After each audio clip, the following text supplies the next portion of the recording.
आज के इस मैथ्स के सेशन में आप लोग का हार्दिक स्वागत है। आज हम लोग बात करेंगे परसेंटेज की। आपको पता ही होगा एसबीआई पीओ की वैकेंसी आ गई है। कितने सीटों की? 2000 सीट्स की। तो 2000 पोस्ट की वैकेंसी है, तो आप अपना इसमें स्थान बना सकते हैं। अच्छी बात यह है कि आप काफ़ी पहले से तैयारी में लग चुके हैं। एग्जामिनेशन होना है 1.5 महीने के बाद, लगभग 1.5 महीने का समय है आपके पास। 1 महीना ही मान लीजिए, मन लगा के पढ़ना पड़ेगा ताकि इस एग्जामिनेशन में आप सफल हो पाए। रीजनिंग में तो बहुत कुछ कर चुके हैं हम लोग, लेकिन मैथ्स में बहुत कुछ करना अभी बाकी है। तो आज की क्लास में हम लोग परसेंटेज की बात कर ले। परसेंटेज चैप्टर का क्वेश्चन लेके आए, तो चलिए स्टार्ट करते हैं। बेसिक क्वेश्चन है, छोटा छोटा प्रश्न है।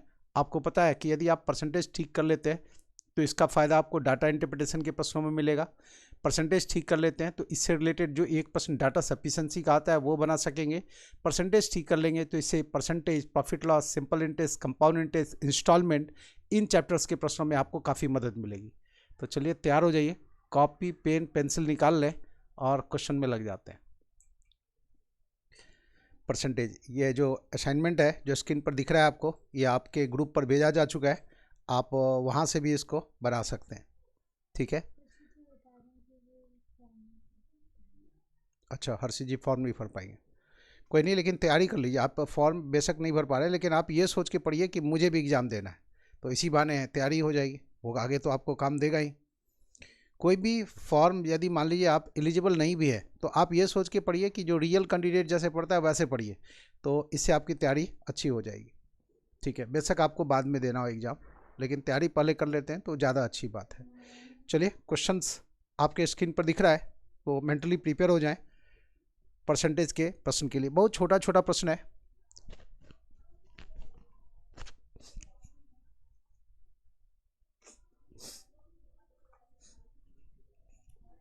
बहुत छोटा छोटा प्रश्न है।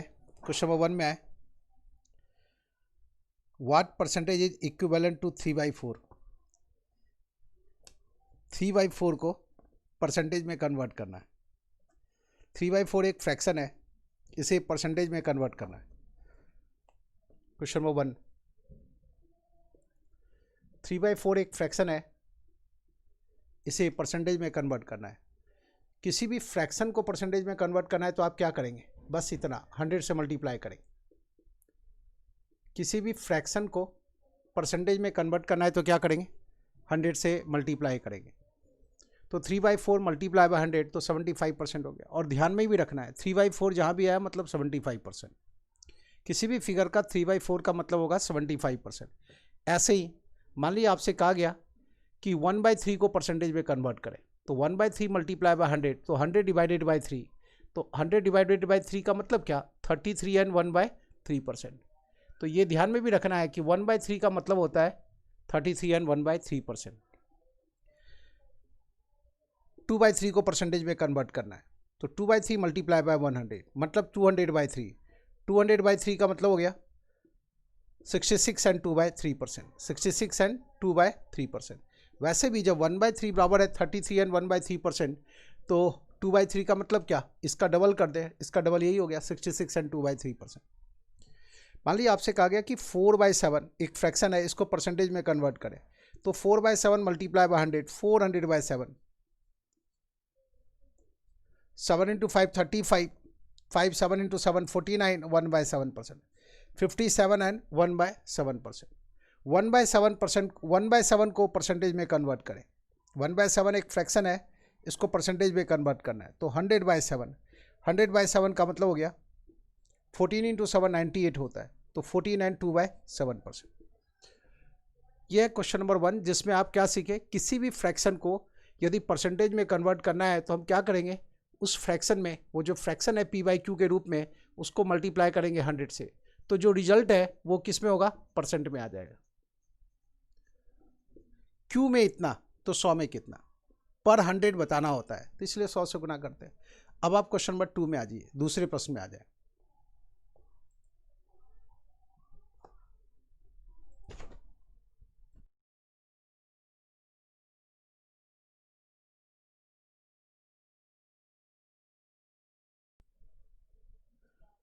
क्वेश्चन नंबर 2 है, 15% को फ्रैक्शन में बदलना है तो 15 डिवाइडेड बाय 100 कर देंगे।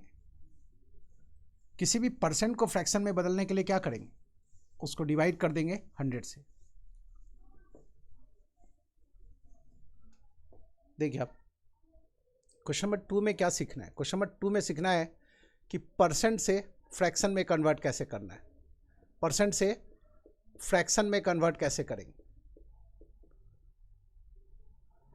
तो 15% मतलब 15 डिवाइडेड बाय 100, 5 से डिविजिबल है तो 3/20। 20% मतलब 20 डिवाइडेड बाय 100 तो 1/5। वैसे ही 40%, 40 डिवाइडेड बाय 100, 40 डिवाइडेड बाय 100 2/5। तो किसी भी परसेंट को मान लीजिए 25% है तो 25 डिवाइडेड बाय 100 1/4। 25% का मतलब हो गया 1/4, 40% का मतलब हो गया 2/5वां हिस्सा, 20% का मतलब 1/5वां हिस्सा, 15% का मतलब 3/20वां हिस्सा। तो परसेंट से फ्रैक्शन में कन्वर्ट करना है, डिवाइड करना है किससे, 100 से। ठीक है, आसानी है। तो यहाँ सीखे परसेंट से फ्रैक्शन में कन्वर्ट करना क्वेश्चन नंबर 2 में, और पहले प्रश्न में सीखे फ्रैक्शन को परसेंटेज में कन्वर्ट करना। अब आ जाइए तीसरे प्रश्न में, बहुत आसान प्रश्न है, बनाते चलिए। इतना आसान प्रश्न एग्जाम में नहीं आता, लेकिन बेसिक्स को क्लियर करने के लिए ऐसे प्रश्नों की आवश्यकता पड़ती है। तो क्वेश्चन नंबर 3 आपके सामने है, जल्दी से क्वेश्चन नंबर 3 सॉल्व करें। कोई भी फॉर्मेट छूटे नहीं, तैयारी ऐसी रखें और इसी दिशा में कदम बढ़ाया जा रहा है। क्वेश्चन नंबर 3 है 3125 का 4% कैलकुलेट करना है। देखिए अब क्वेश्चन नंबर 3 है 3125 का 4% कितना होगा। देखिए अब 4% ऑफ 3125 ये बराबर कितना। ठीक है, तो सीधा ऐसे लिखेंगे 3125 का मतलब गुना 4% का मतलब हो गया नीचे 100 एक रख देना है। अब इसको सॉल्व कर लीजिए। 4 × 5 20 02, 4 × 2 8 + 2 10 01, 4 × 1 4 + 1 5, 4 × 3 12 और डिवाइडेड बाय 100 करेंगे तो ये 2 0 कैंसिल हो जाएगा तो 125 आ जाएगा। वैसे भी ख्याल रखिए किसी भी फिगर का आपको यदि 10% चाहिए तो उस फिगर में राइट साइड से एक डिजिट के बाद डेसिमल लगा दें। किसी भी फिगर का 10% चाहिए तो राइट साइड से एक डिजिट के बाद डेसिमल लगा दें। किसी भी फिगर का 1% चाहिए तो राइट साइड से 2 डिजिट्स के बाद डेसिमल लगा दें। 3125 का 1% कितना होगा, तो राइट साइड से 2 डिजिट्स के बाद डेसिमल लगा दें। किसी भी फिगर का 0.1% चाहिए तो उस फिगर में राइट साइड से 3 डिजिट्स के बाद डेसिमल लगाएं। 10% के लिए 1 डिजिट के बाद, 1% के लिए 2 डिजिट्स के बाद, 0.1% के लिए 3 डिजिट्स के बाद डेसिमल लगाएं। 3125 का 0.1% कितना होगा, तो जवाब इतना होगा 3.125। किसी भी फिगर का 0.01% चाहिए तो वैसे अवस्था में राइट साइड से 4 डिजिट्स के बाद डेसिमल लगाएं। 0.01% के लिए क्या करना है, राइट साइड से 4 डिजिट्स के बाद डेसिमल लगाएं। किसी भी फिगर का 15% चाहिए तो 10%, किसी भी फिगर का 15% चाहिए तो ये हो गया 10% का वैल्यू, और इसका आधा 300 का आधा 150, 12 का आधा 6 तो ये 156 और 0.5 का आधा 2.25। किसी भी फिगर का 15% चाहिए तो 10% और उस फिगर का जो 5% है, 10% का आधा 5% होगा, जोड़ देंगे तो ये 15% का वैल्यू हो। 300 का आधा 150 हो गया और 12 का आधा 6 तो 156 हो गया, और ये 0.50 का आधा ये, तो जोड़ेंगे तो इतना हो जाएगा। 3125 का 15% कितना होगा। 20% चाहिए तो 10% के वैल्यू का डबल कर ले, 30% चाहिए तो 10% का वैल्यू कैलकुलेट कर ले, उसको 3 टाइम्स कर ले, 40% चाहिए तो 10% का जो वैल्यू होगा उसको 4 टाइम्स कर ले। किसी भी फिगर का 101% चाहिए तो ये जो फिगर देख रहे हैं ये 100% है, ये 100% है। किसी भी फिगर का 101% चाहिए मतलब वह फिगर प्लस उस फिगर का 1%, और 1% का मतलब राइट साइड से 2 डिजिट के बाद डेसिमल लगा दें। ये है 101%। यदि आपसे पूछा जाए 3125 का 101% कितना होगा, तो जवाब यही है। 3125 का 101% कितना होगा। 1% के लिए क्या करते हैं आप, राइट साइड से 2 डिजिट्स के बाद डेसिमल लगाते हैं। 10% के लिए क्या करते हैं, राइट साइड से 1 डिजिट के बाद डेसिमल लगाते हैं।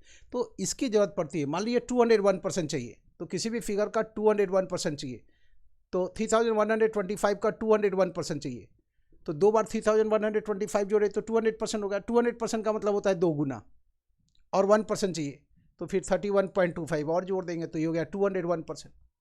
तो ये जो क्वेश्चन है, इसमें जो चीज़ समझने की चीज़ है वो यही है कि आप ये सब चीज़ भी, इन चीज़ों की भी जानकारी हो, चूँकि इसकी ज़रूरत पड़ेगी आपको। और सीधी बात है, पी का क्यू परसेंट चाहिए, तो पी का मतलब गुना क्यू परसेंट, तो ऐसे लिख देंगे।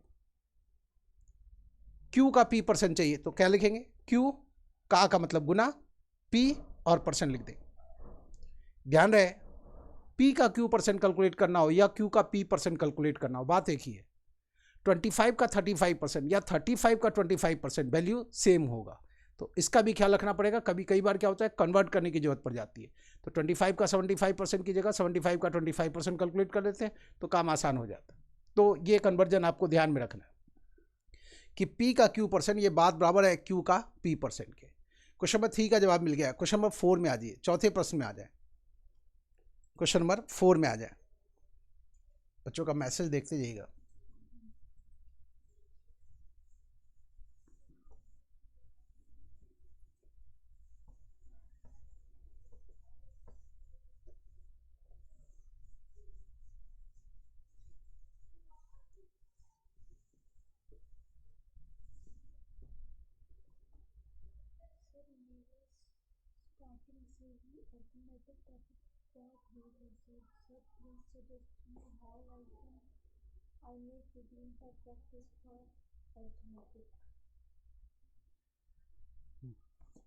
हर्षित जी, आप बता रहे हैं कि अरिथमेटिक के टॉपिक में प्रॉब्लम है, तो कोई नहीं, ये जो पूरा सेशन है ना, इसको प्रॉपरली आप अटेंड करते चलेंगे तो हर टॉपिक पर आपका कमांड हो जाएगा।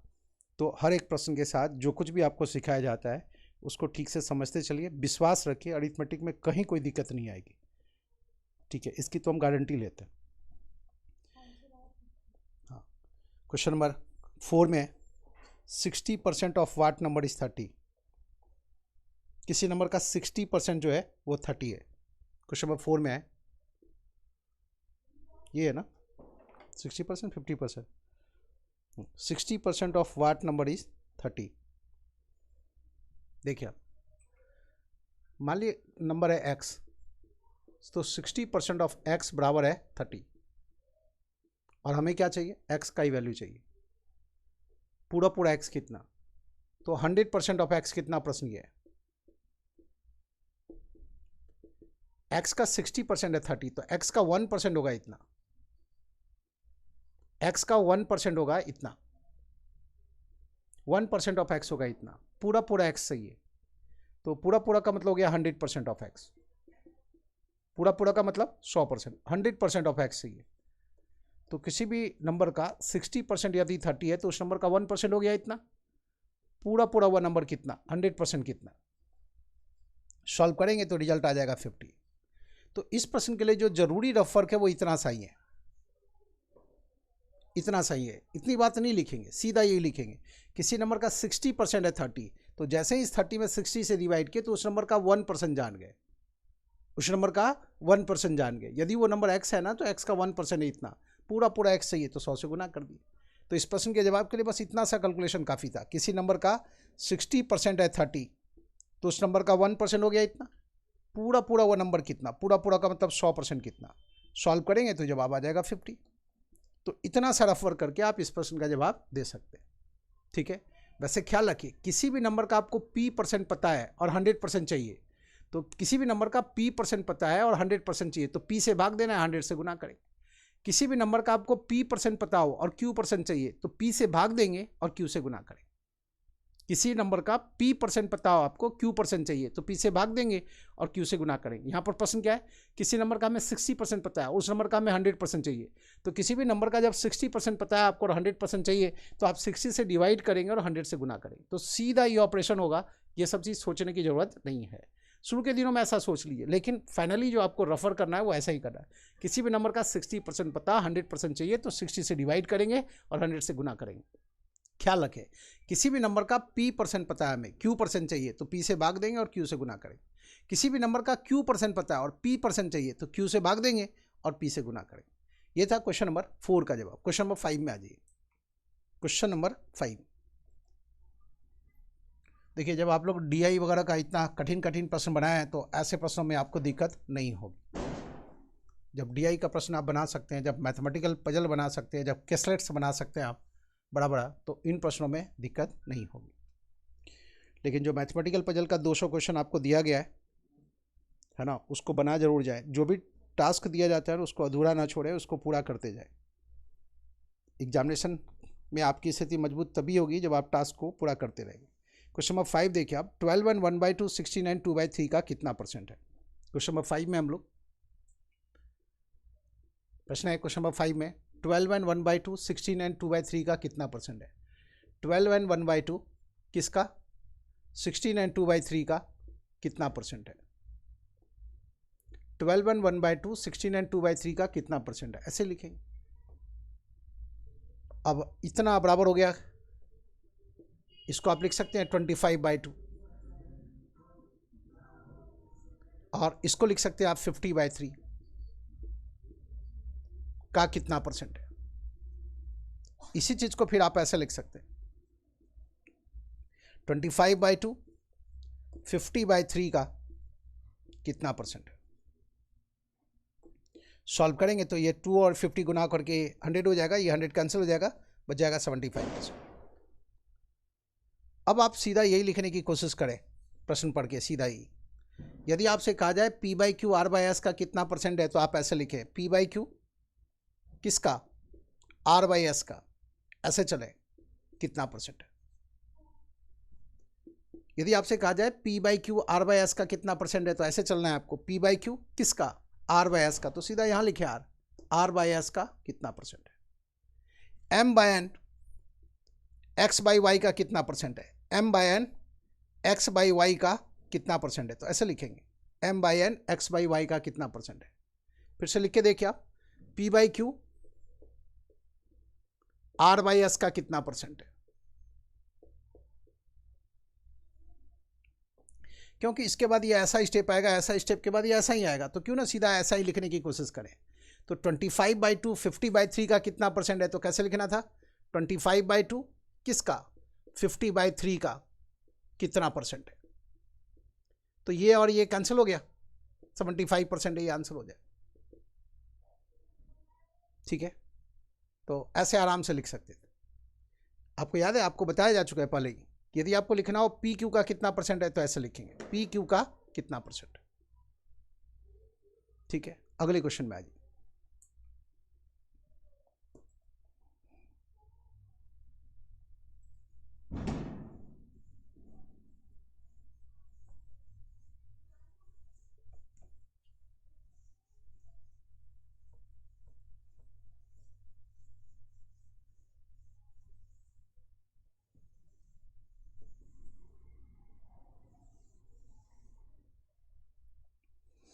देखिए आप अगले क्वेश्चन में आएंगे, लेकिन उससे पहले देखिए, यदि आपसे कहा जाए p/q PQ का कितना परसेंट है तो ऐसे लिखेंगे PQ का कितना परसेंट है।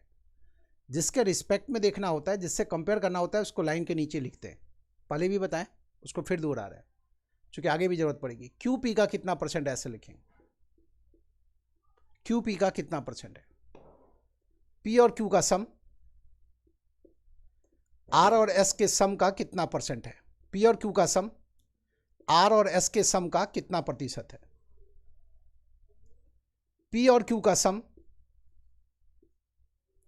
R और S के डिफरेंस का कितना प्रतिशत है। इस बात को ऐसे लिखेंगे, P और Q का सम R और S के डिफरेंस का कितना प्रतिशत है। P और Q का अंतर, पी का कितना प्रतिशत है, पी और क्यू का अंतर, पी का कितना प्रतिशत है, पी और क्यू का अंतर, क्यू का कितना प्रतिशत है, पी और क्यू का अंतर, क्यू का कितना प्रतिशत है, पी और क्यू का एवरेज, पी और क्यू का एवरेज, आर एस टी के एवरेज का कितना प्रतिशत है, पी और क्यू का एवरेज आर एस टी के एवरेज का कितना प्रतिशत है। और ये क्यू पी से कितना प्रतिशत कम है, उसका भी जवाब है। क्यू पी से कितना प्रतिशत कम है, क्यू पी से फिलहाल कितना कम है, किससे, पी से, मामले को प्रतिशत में रखना है। और ये पी क्यू से कितना प्रतिशत अधिक है, पी क्यू से कितना प्रतिशत अधिक है। और ये क्या है, क्यू पी से कितना प्रतिशत कम है, उसका जवाब है। और यहाँ क्या सीखे आप, P by Q R by S का कितना प्रतिशत है, P by Q R by S का कितना प्रतिशत है। तो ये सारा सब कुछ आपको आना चाहिए और बार बार इस चीज़ को दोहराएंगे तो सीख ही जाइएगा। अब आ जाइए अगले प्रश्न के एक्सप्लेनेशन में। क्वेश्चन नंबर 6 बनाना है।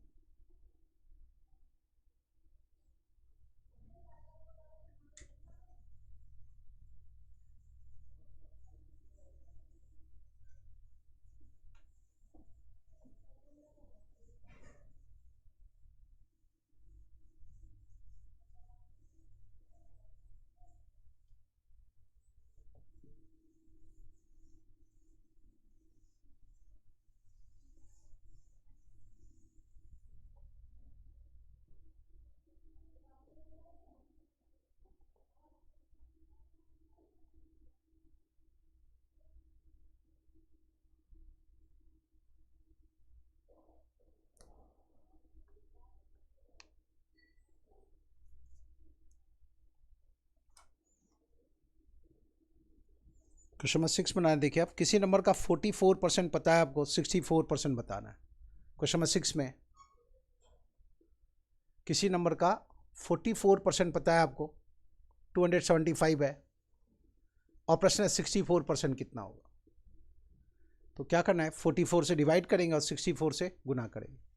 अब ये डिविजिबल है 11 से, 11 इंटू 4 44, 11 इंटू 2 22, 5 11 इंटू 5 55, 4 इंटू 16, और 25 मल्टीप्लाई बाय 16 होता है 400, 25 गुना 16 होता है 400।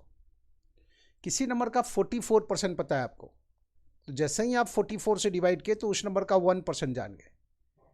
किसी नंबर का 44% पता है आपको, तो जैसे ही आप 44 से डिवाइड किए तो उस नंबर का 1% जान गए। मान लीजिए वो नंबर x है तो उस नंबर का 1% है, इतना x का 1% मिल गया। 64% चाहिए तो 64 से गुना कर देंगे, 65% चाहिए तो 65 से गुना कर देंगे, जितना परसेंट चाहिए उससे गुना कर देंगे।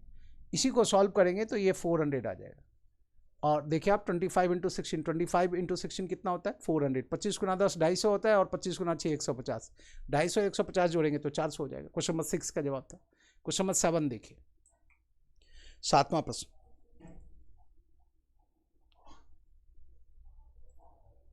जल्दी बनाए। क्वेश्चन नंबर 7 बनाना है।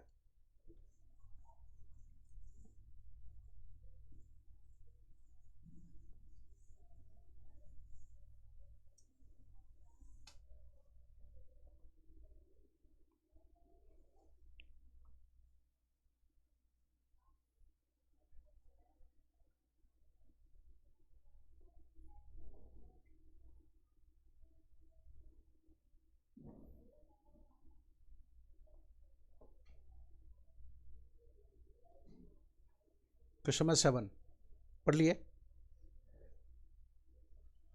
क्वेश्चन नंबर 7 है, देखिए कि दो नंबर हैं, वो तीसरे नंबर से, पहला नंबर जो है, पहला नंबर तीसरे नंबर से 26% ज़्यादा है, दूसरा नंबर तीसरे नंबर से 5% ज़्यादा है। तो बताना है कि पहला नंबर दूसरे नंबर का कितना परसेंट है। देखिए क्वेश्चन नंबर 7, 3 नंबर है, मान लीजिए वो नंबर से है N1 N2 और N3। जो पहला नंबर है वो तीसरे नंबर से 26% ज़्यादा है, तो मान लीजिए कि जो थर्ड नंबर है वो 100 है। 26% ज़्यादा है पहला नंबर तीसरे नंबर से, तो 100 से 26% ज़्यादा मतलब ये 126 है। और जो दूसरा नंबर है वो तीसरे नंबर से 5% ज़्यादा है, मतलब ये 100 है तो ये 105 है। अब आपको इन 3 नंबर्स का रेशियो मिल गया, बताना क्या है, पहला नंबर दूसरे नंबर का कितना परसेंट है। तो लिख लीजिए पहला नंबर दूसरे नंबर का कितना प्रतिशत है। 21 से डिविजिबल है, 5 मल्टीप्लाई बाय 20 100 होता है, 20 इंटू 6 कितना 120%। ये है ना, देखिए आपसे पूछा गया कि पहला नंबर दूसरे नंबर का कितना परसेंट है, पी क्यू का कितना परसेंट है, कैसे लिखते हैं वैसे लिखना है, पहला नंबर दूसरे नंबर का कितना प्रतिशत है, इसी को सॉल्व करना है। तो ये जवाब आ गया।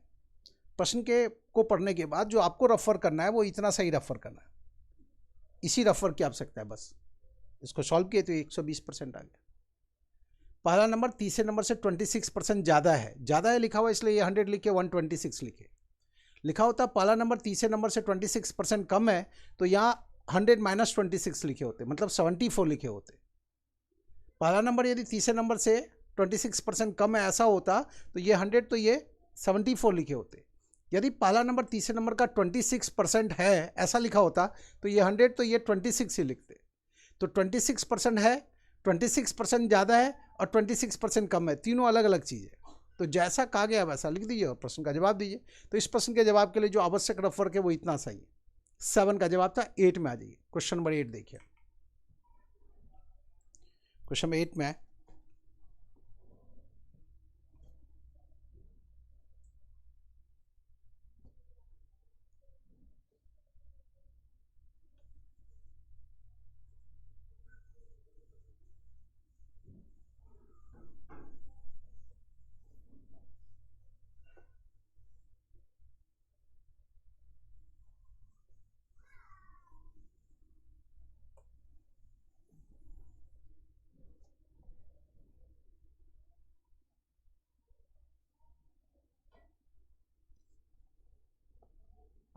क्वेश्चन नंबर 8, ए की सैलरी बी की सैलरी से 20% ज़्यादा है तो बताना है कि बी की सैलरी ए की सैलरी से कितना प्रतिशत कम है। क्वेश्चन नंबर 8 में हम लोग क्वेश्चन पढ़ लिए। ए की सैलरी बी की सैलरी से 20% ज़्यादा है, तो मान लीजिए कि बी की सैलरी है 100, तो ए की सैलरी कितनी है, बी की सैलरी से 20% ज़्यादा है तो ए की सैलरी 120 है। ए की सैलरी बी की सैलरी से 20% ज़्यादा है। अब प्रश्न आपसे क्या है, बी की सैलरी ए की सैलरी से कितना प्रतिशत कम है, कैसे लिखेगा, बी की सैलरी ए की सैलरी से कितना प्रतिशत कम है, ऐसे लिखेंगे। बी की सैलरी ए की सैलरी से कितना प्रतिशत कम है, इस फॉर्मेट पर आएंगे। बी की सैलरी ए की सैलरी से फिलहाल कितना कम है वो लिखेंगे लाइन के ऊपर। किसके रिस्पेक्ट में देखना है, ए की सैलरी के रिस्पेक्ट में, तो ए की सैलरी को लाइन के नीचे लिखेंगे, गुना करेंगे 100 से। तो देखिए आप, बी की सैलरी ए की सैलरी से फिलहाल कितना कम है, तो 120 माइनस 120, किसके रिस्पेक्ट में देखना है, ए की सैलरी के रिस्पेक्ट में। बी की सैलरी ए की सैलरी से, किस से, ए की सैलरी से। आधार किसको बनाएंगे, ए की सैलरी को, तो ये आधार बनाए ए की सैलरी को, और मामले को 100 के संदर्भ में व्यक्त करना है।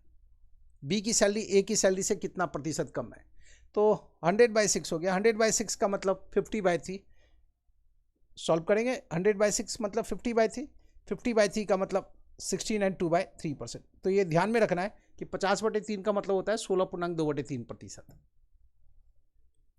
ये नहीं लिखना है, सीधा यही लिखना है, सीधा ये स्टेप। ए की सैलरी बी की सैलरी से 20% ज़्यादा है, मतलब साफ है, बी 100 तो ए 120। बी की सैलरी ए की सैलरी से कितना प्रतिशत कम है, तो बी की सैलरी ए की सैलरी से फिलहाल इतना कम है, किससे, ए की सैलरी से, तो ए की सैलरी को आधार बनाए, गुना कर देंगे 100 से। सॉल्व किए इसको तो यही आंसर आ गया। अभी थोड़ी देर पहले सिखाएं कि पी और क्यू का अंतर, पी का कितना प्रतिशत है, वैसे ही ए और बी का अंतर, ए का कितना प्रतिशत है यही बताना है इस प्रश्न में। बी की सैलरी ए की सैलरी से कितना प्रतिशत कम है, मतलब बी और ए का जो डिफरेंस है वो ए की सैलरी का कितना प्रतिशत है, तो वही लिख दिए। बी की सैलरी ए की सैलरी से कितना प्रतिशत कम है, प्रश्न ये, तो उसका जवाब जो है वो यही है। अब ये फॉर्मूला उधर लिखने की जरूरत नहीं, आप सीधा कैलकुलेशन वाला पार्ट लिखिए। तो ये वाला पार्ट लिखेंगे, कैसे लाए, तो उसके पीछे आधार ही है। आगे बढ़ते हैं, क्वेश्चन नंबर 9 में आ जाइए। क्वेश्चन नंबर 9, यदि इंग्लिश वाले प्रश्न में कहीं दिक्कत होती है तो हिंदी वाला हिस्सा पढ़ लीजिएगा।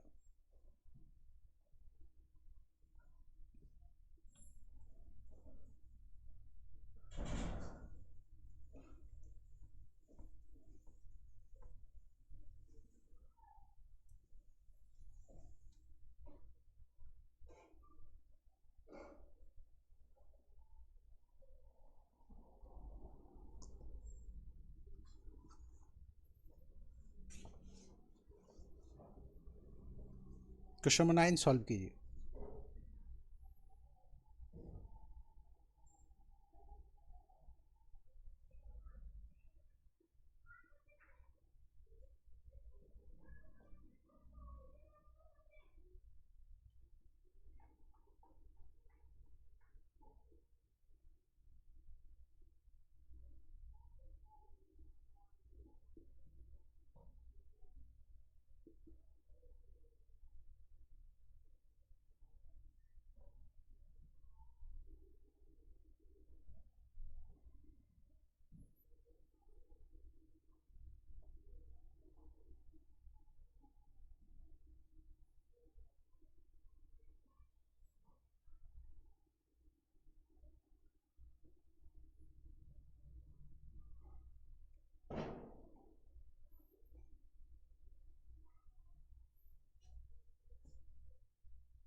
क्वेश्चन नंबर 9 बनाना है, कोशिश कीजिए।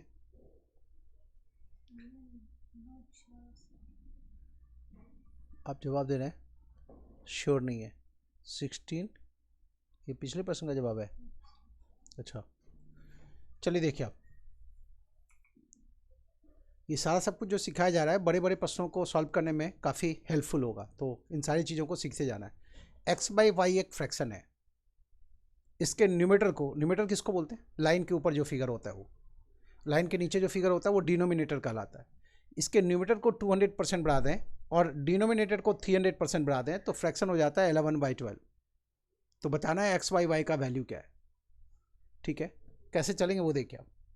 तो देखिए आप, x में जब x का 200% जोड़ेंगे, x plus 200% of x, numerator को बढ़ा दिए 200%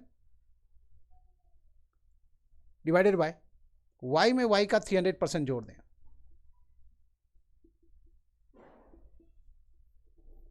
तो ये बराबर है 11/12। ध्यान रहे, जब आप लिखते हैं ना x का मतलब होता है पूरा पूरा x, मतलब 100% ऑफ x है ये। तो ये 100% ऑफ x, ये 200% ऑफ x, इसको एक जगह कर देंगे तो ये 300% ऑफ x हो जाएगा। तो लाइन के ऊपर हो गया 300% of x divided by 400% of y। y का मतलब हो गया 100% of y plus 300% of y, मतलब 400% ऑफ y बराबर है 11/12। तो x बाई वाई कितना? तो 11/12 मल्टीप्लाई बाय 400 डिवाइडेड बाय 300। अब इसको रिड्यूस फॉर्म में ले आए, ये 2 जीरो कैंसिल हो जाएगा, 4 इंटू 3 12, तो ये 11/9 आ जाएगा। यही है एक्स बाई वाई का वैल्यू। और गौर से देख लीजिए आप, जैसी स्थिति आई कैलकुलेशन के बाद तो हम सीधा लास्ट स्टेप तक ही आ जाएंगे। और वो कैसे आएंगे? एक्स वाई वाई चाहिए तो 11/12 लिख लिए। ये 300% बढ़ाया ना, तो इसमें 100 जोड़ करके सामने वाले कॉर्नर ऊपर ले जाके लिख दें। इसमें 200% बढ़ाया है तो 100 में 200 जोड़ करके इस साइड नीचे लिख दें। डायगोनली फिगर्स को शिफ्ट करें 100% जोड़ करके। ध्यान रहे, किसी भी फिगर को 300% बढ़ा दिए ना तो मतलब वो 4 गुना हो गया, 400% हो गया। तो यहाँ पर 400 से गुना कर दिए और ये 200 देख रहे हैं, यहाँ 200% बढ़ाया गया है तो यहाँ नीचे 300 लिख दिए। तो सीधा हम ऐसा कैलकुलेशन इसको देख के ही लिख सकते हैं प्रश्न को पढ़ने के बाद। तो प्रश्न को पढ़ने के बाद आप ऐसा लिखें और सीधा एक्स वाई वाई तक पहुंच जाए।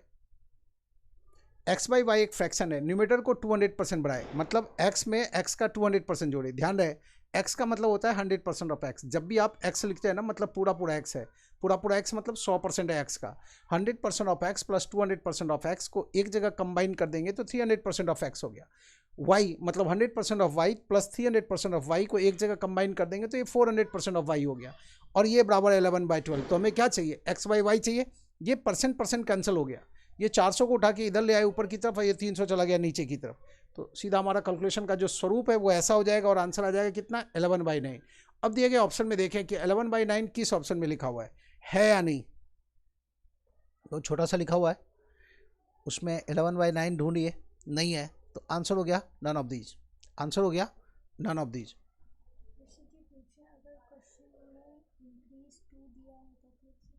हाँ,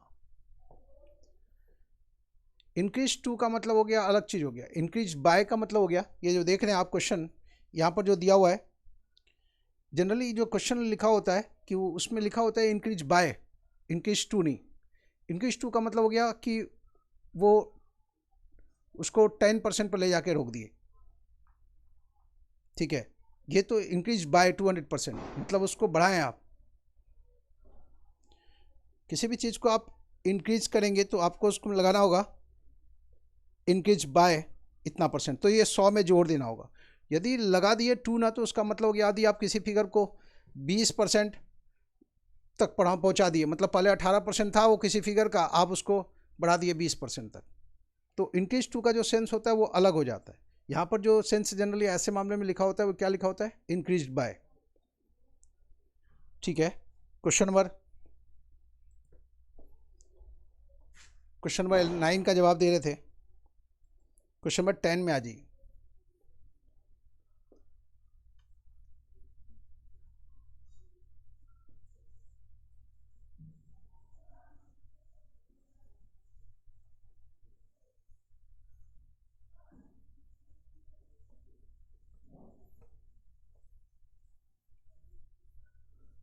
इंक्रीज टू के केस में तो हम वो 100 जोड़ेंगे ही नहीं, या इंक्रीज बाय है ना तो 100% प्लस उतना।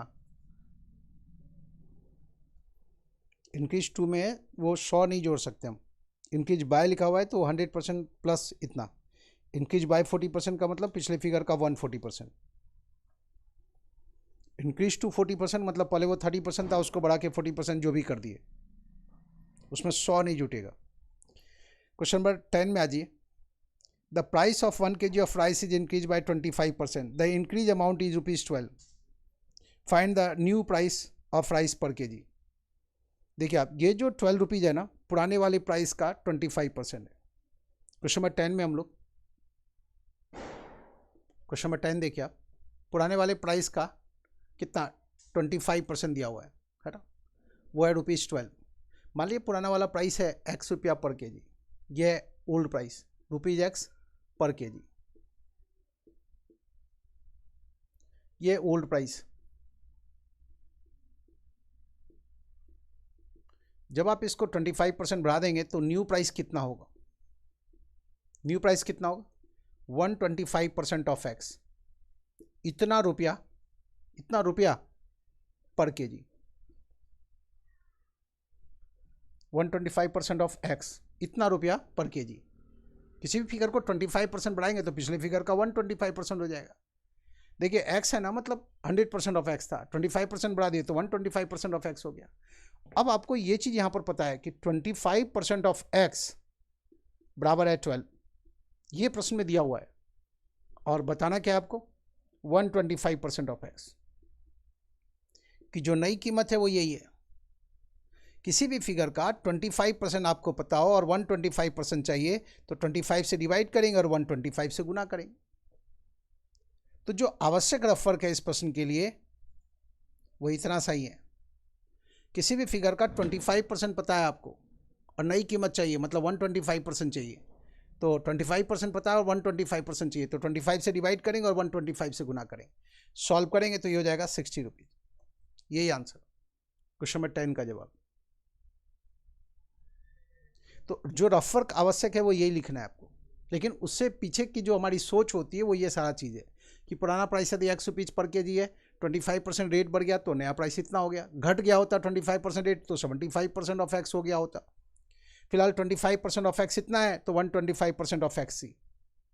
पुराना वाला प्राइस पूछा जाता मतलब 100% पूछा गया है, X बताना मतलब 100% ऑफ X बताना। पुराना वाला प्राइस पूछा गया होता तो यहाँ 125 के बजाय 100 ही लिखते, 100% ऑफ X कितना, ठीक है, ऐसे बना देंगे।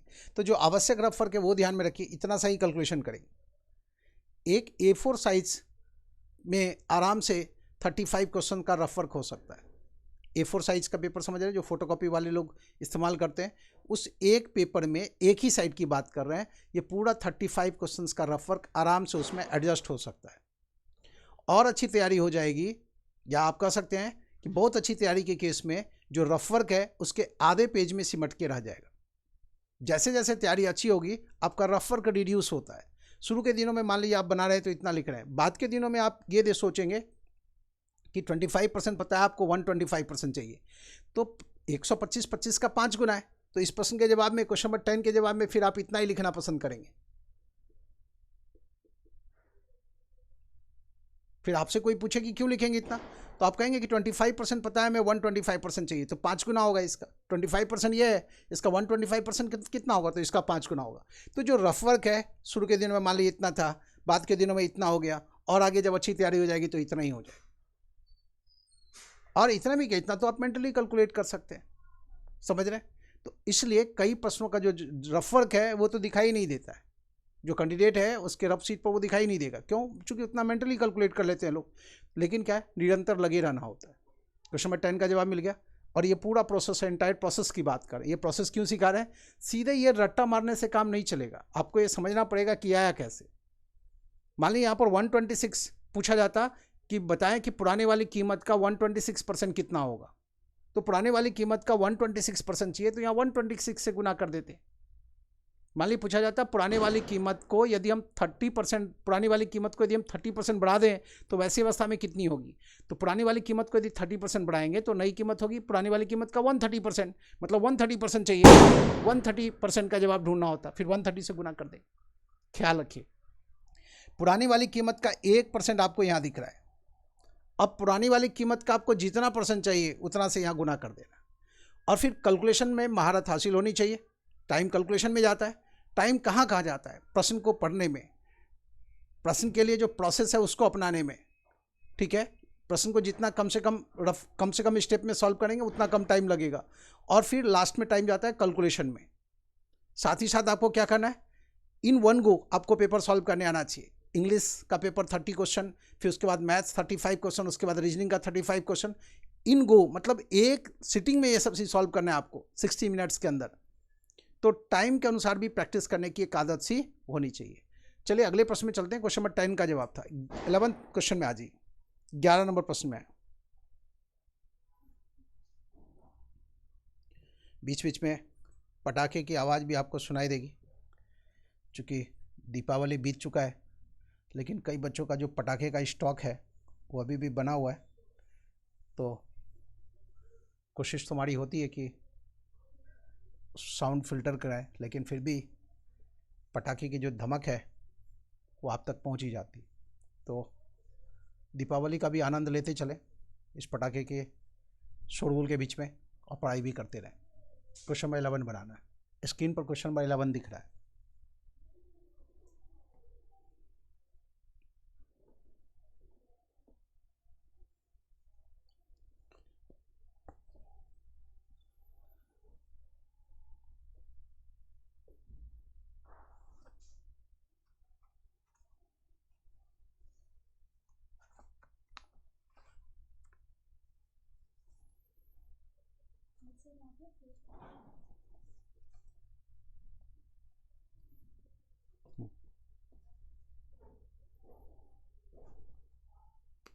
क्वेश्चन नंबर 11 देखिए आप, जवाब आ गया आपका, सही है जवाब।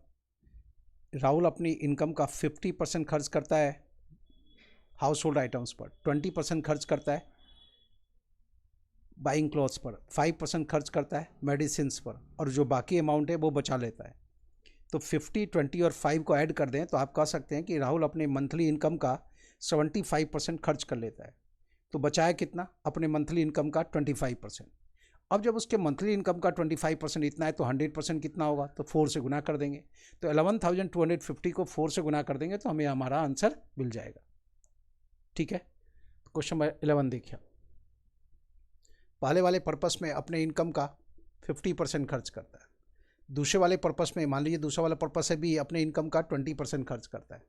तीसरे वाले पर्पस में अपने इनकम का 5% खर्च करता है।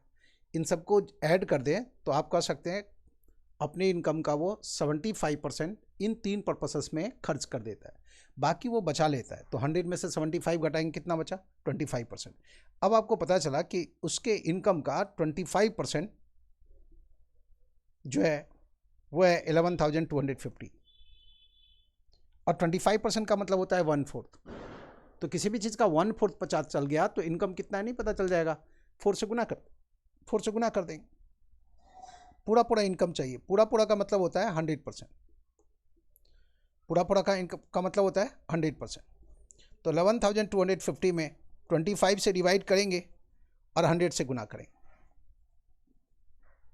यही हमारा आंसर होगा।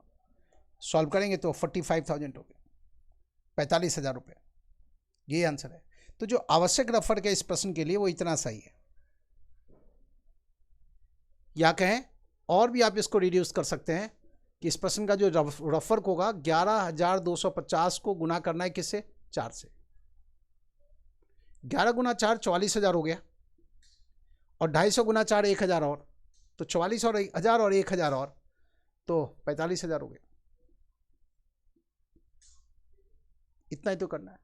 जैसे ही आप प्रश्न पढ़ेंगे ये सारा चीज़ जोड़ लीजिए, उसी समय जोड़ते चलिए, प्रश्न भी पढ़ना शुरू किए और अपनी तरफ से रफ वर्क वाला जो प्रयास है वो रफ वर्क शुरू हो जाएगा। तो यहाँ तक जोड़ते जोड़ते पता चला कि ये व्यक्ति अपने इनकम का 75% खर्च करता है। कोई भी व्यक्ति अपने इनकम का 75% खर्च करता है, मतलब 25% बचाता है। 25% का मतलब हो गया 1/4, अपने इनकम का 1/4 हिस्सा बचाता है। उसका इनकम जानना है, किसी फिगर का 1/4 पता हो तो पूरा पूरा फिगर कितना होगा, 4 से गुना कर दें। तो 11,250 को 4 से गुना करेंगे तो यही आंसर हो गया। क्वेश्चन नंबर 11 का जवाब है। अब आ जाइए क्वेश्चन नंबर 12 में। क्वेश्चन नंबर 12 में आ जाए।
क्वेश्चन नंबर 12 बनाना था। क्वेश्चन नंबर 12 देखिए, मान लीजिए व्यक्ति का जो इनकम है वो है 100 रुपीज़, मान लें। प्रश्न में क्या दिया हुआ है, अपने इनकम का 50% वो खर्च करता है पहले वाले पर्पस में। तो 100 का 50% हो गया 50। तो जो बाकी की बची हुई रकम है, रिमेनिंग अमाउंट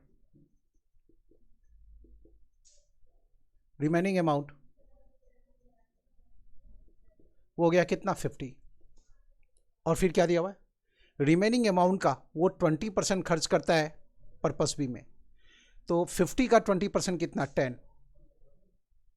50 में से 10 माइनस कर देंगे तो बच जाएगा 40। और फिर बची हुई रकम का 25% वो खर्च करता है तीसरे वाले पर्पस में। 40 का 25% कितना, 10। अब बची हुई रकम है 30। आप कह सकते हैं कि यदि 100 रुपीज़ इसका इनकम है तो बचाता कितना है, 30 रुपीज़। मतलब इसकी जो बचत है वो इनकम का 30% है। तो ये जो 4200 देख रहे हैं ये उसके इनकम का 30% है। ये जो देख रहे हैं 4200 उसके इनकम का 30% है। इनकम का 30% आपको दिख गया तो इनकम का 1% इतना है। किसी भी फिगर का 30% जान गए तो उस फिगर का 1% इतना है, इसके इनकम का 1% इतना है। पूरा पूरा इनकम चाहिए, पूरा पूरा का मतलब हो गया 100%। पूरा पूरा इनकम चाहिए, मतलब इनकम का 100% चाहिए। सॉल्व करेंगे तो 14,000 आ जाएगा, और यही हमारे प्रश्न का जवाब है। इनकम 100 की बजाय 1000 भी मान सकते हैं। 1000 का 50%, 50 हो गया। 100 में से 50 घटा लेंगे तो 50 बच गया। फिर आगे क्या लिखा हुआ है, दूसरे वाले पर्पस में रिमेनिंग अमाउंट का 20% खर्च करता है। ये है रिमेनिंग अमाउंट। 50 का 20% कितना हो गया, 10। अब आप 50 में से 10 माइनस करेंगे तो 40 बच गया। फिर जो रिमेनिंग अमाउंट है उसका 25% खर्च करता है तीसरे वाले पर्पस में। 40 का 25% हो गया 10। 40 में से जब 10 रुपीज़ खर्च कर देंगे तो बचेगा कितना, 30 रुपीज़। यह व्यक्ति 100 में से 30 रुपीज़ बचा रहा है, मतलब उसकी जो बचत है इनकम का 30% है। तो ये 4200 उसके इनकम का 30% है। तो ये जो देख रहे हैं ये इनकम का 1% हो गया। 4200 डिवाइडेड बाई 30 मल्टीप्लाई के 100 से प्रश्न के जवाब तक पहुँच गए। एक रास्ता तो ये है। दूसरा रास्ता देखिए आप इसी प्रश्न को ऐसे भी बना सकते हैं।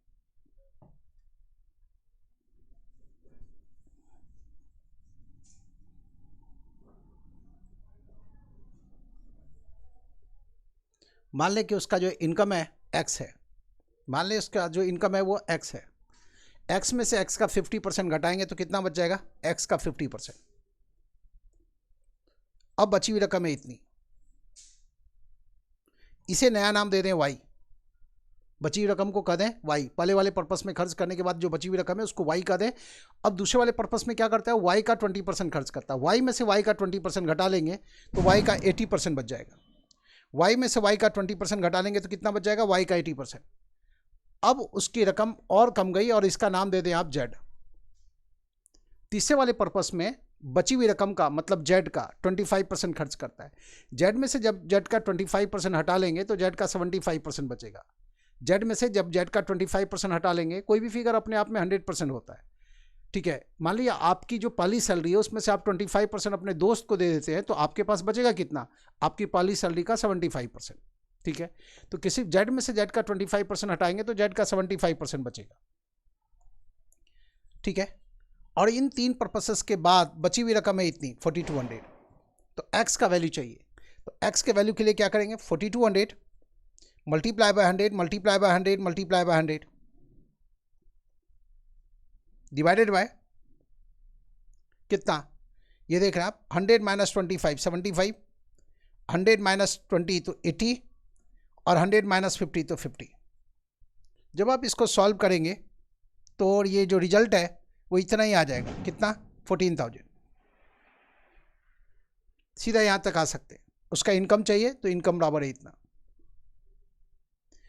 उसकी जो बचत है, और ये ऑपरेशन 3 बार है तो इसको 3 बार 100 से गुना किए और फिर बॉटम से टॉप की तरफ चले। 100 माइनस 25, 100 माइनस 20 और 100 माइनस 50।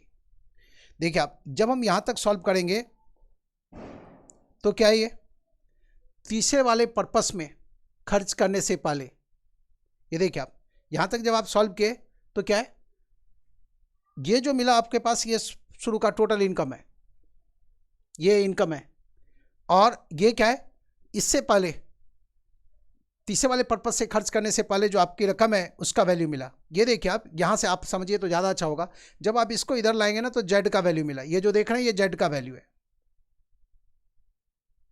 अब जब इसको भी इधर ले आएंगे, इसको इधर ले आए, इसको भी इधर ले आए, मतलब यहाँ तक देखेंगे तो ये वाई का वैल्यू है। यहाँ तक देखेंगे तो ये वाई का वैल्यू है। अब जब यहाँ तक सॉल्व करेंगे तो ये एक्स का वैल्यू है। चूंकि हमें बताना है शुरू में रकम कितनी थी, शुरू में रकम एक्स थी तो एक्स का वैल्यू मिल गई। अब प्रश्न उठता है कि ये बात क्यों समझा रहे हैं, जेड का या वाई का, पूछा जा सकता है ऐसा प्रश्न। ये शुरू में रकम कितनी थी, वाई का मतलब क्या है, पहले वाले पर्पस में खर्च करने के बाद बची हुई रकम। जेड का मतलब क्या है, दूसरे वाले पर्पस में खर्च करने के बाद बची हुई रकम। और ये जो दिया हुआ है 4200, ये क्या है, तीसरे पर्पस में खर्च करने के बाद जो बची हुई रकम है वो 4200 है, ठीक है।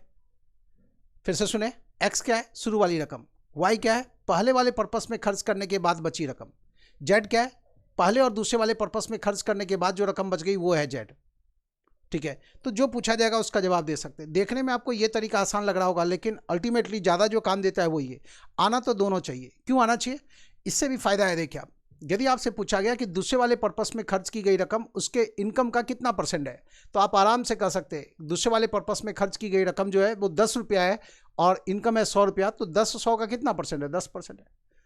तीसरे वाले पर्पस में खर्च की गई जो रकम है वो उसके इनकम का कितना परसेंट है? 10% है। पहले वाले पर्पस में खर्च की गई रकम उसके इनकम का 50% है। पहले वाले और तीसरे वाले पर्पस में खर्च की गई रकम उसके इनकम का कितना परसेंट है? तो 50 और 10 जोड़ देंगे तो 60% है। दूसरे और तीसरे वाले पर्पस में खर्च की गई जो कंबाइंड रकम है वो इसके इनकम का कितना परसेंट है? तो 10 और 10 जोड़ देंगे तो 20% है। पहले वाले पर्पस में जो रकम खर्च की गई है और तीसरे वाले पर्पस में जो रकम खर्च की गई है उसका जो अंतर है वो उसके इनकम का कितना परसेंट है? तो इन दोनों का अंतर होगा 40, वो इनकम का 40% है। समझ रहे? तो ये सब फायदा मिलेगा आपको इन सारी चीज़ों को समझने से। लेकिन ज़्यादातर जो क्वेश्चन आता है उसमें हमारे पास ये तरीका ज़्यादा हमारे लिए बेनिफिशियल होता है। ज़्यादा ज़रूरत आपकी इसी की पड़ती है, तो ये सीखना बहुत ज़रूरी है। ये भी ज़रूरी है कैसे प्रश्नों में, तो वो बताए, और ये भी ज़रूरी है कैसे प्रश्नों में सीधा लाइन के एंड पर पहुंचने के लिए काफ़ी हेल्पफुल होगा। ठीक है, कोई एक इन्फॉर्मेशन मिसिंग होगा, जो इन्फॉर्मेशन मिसिंग है वो फाइंड आउट कर लीजिए। यहाँ पर क्या है, ये यदि मान लीजिए उसका इनकम दिया होता तो पूछा जाता 3 पर्पसेस में खर्च करने के बाद अब बची हुई रकम कितनी है। बची हुई रकम दिया गया है तो इनकम पूछा गया है। प्रश्न फॉरवर्ड टाइप भी हो सकता है तो प्रश्न बैकवर्ड टाइप भी हो सकता है। जैसा भी टाइप हो बनाने आपको आना चाहिए। अगले प्रश्न में चलते हैं। क्वेश्चन नंबर 12 का लेखा जोखा देख रहे थे आप। क्वेश्चन नंबर 12 में आपका जो जवाब था वो बिल्कुल सही था। क्वेश्चन नंबर 13 बनाना है।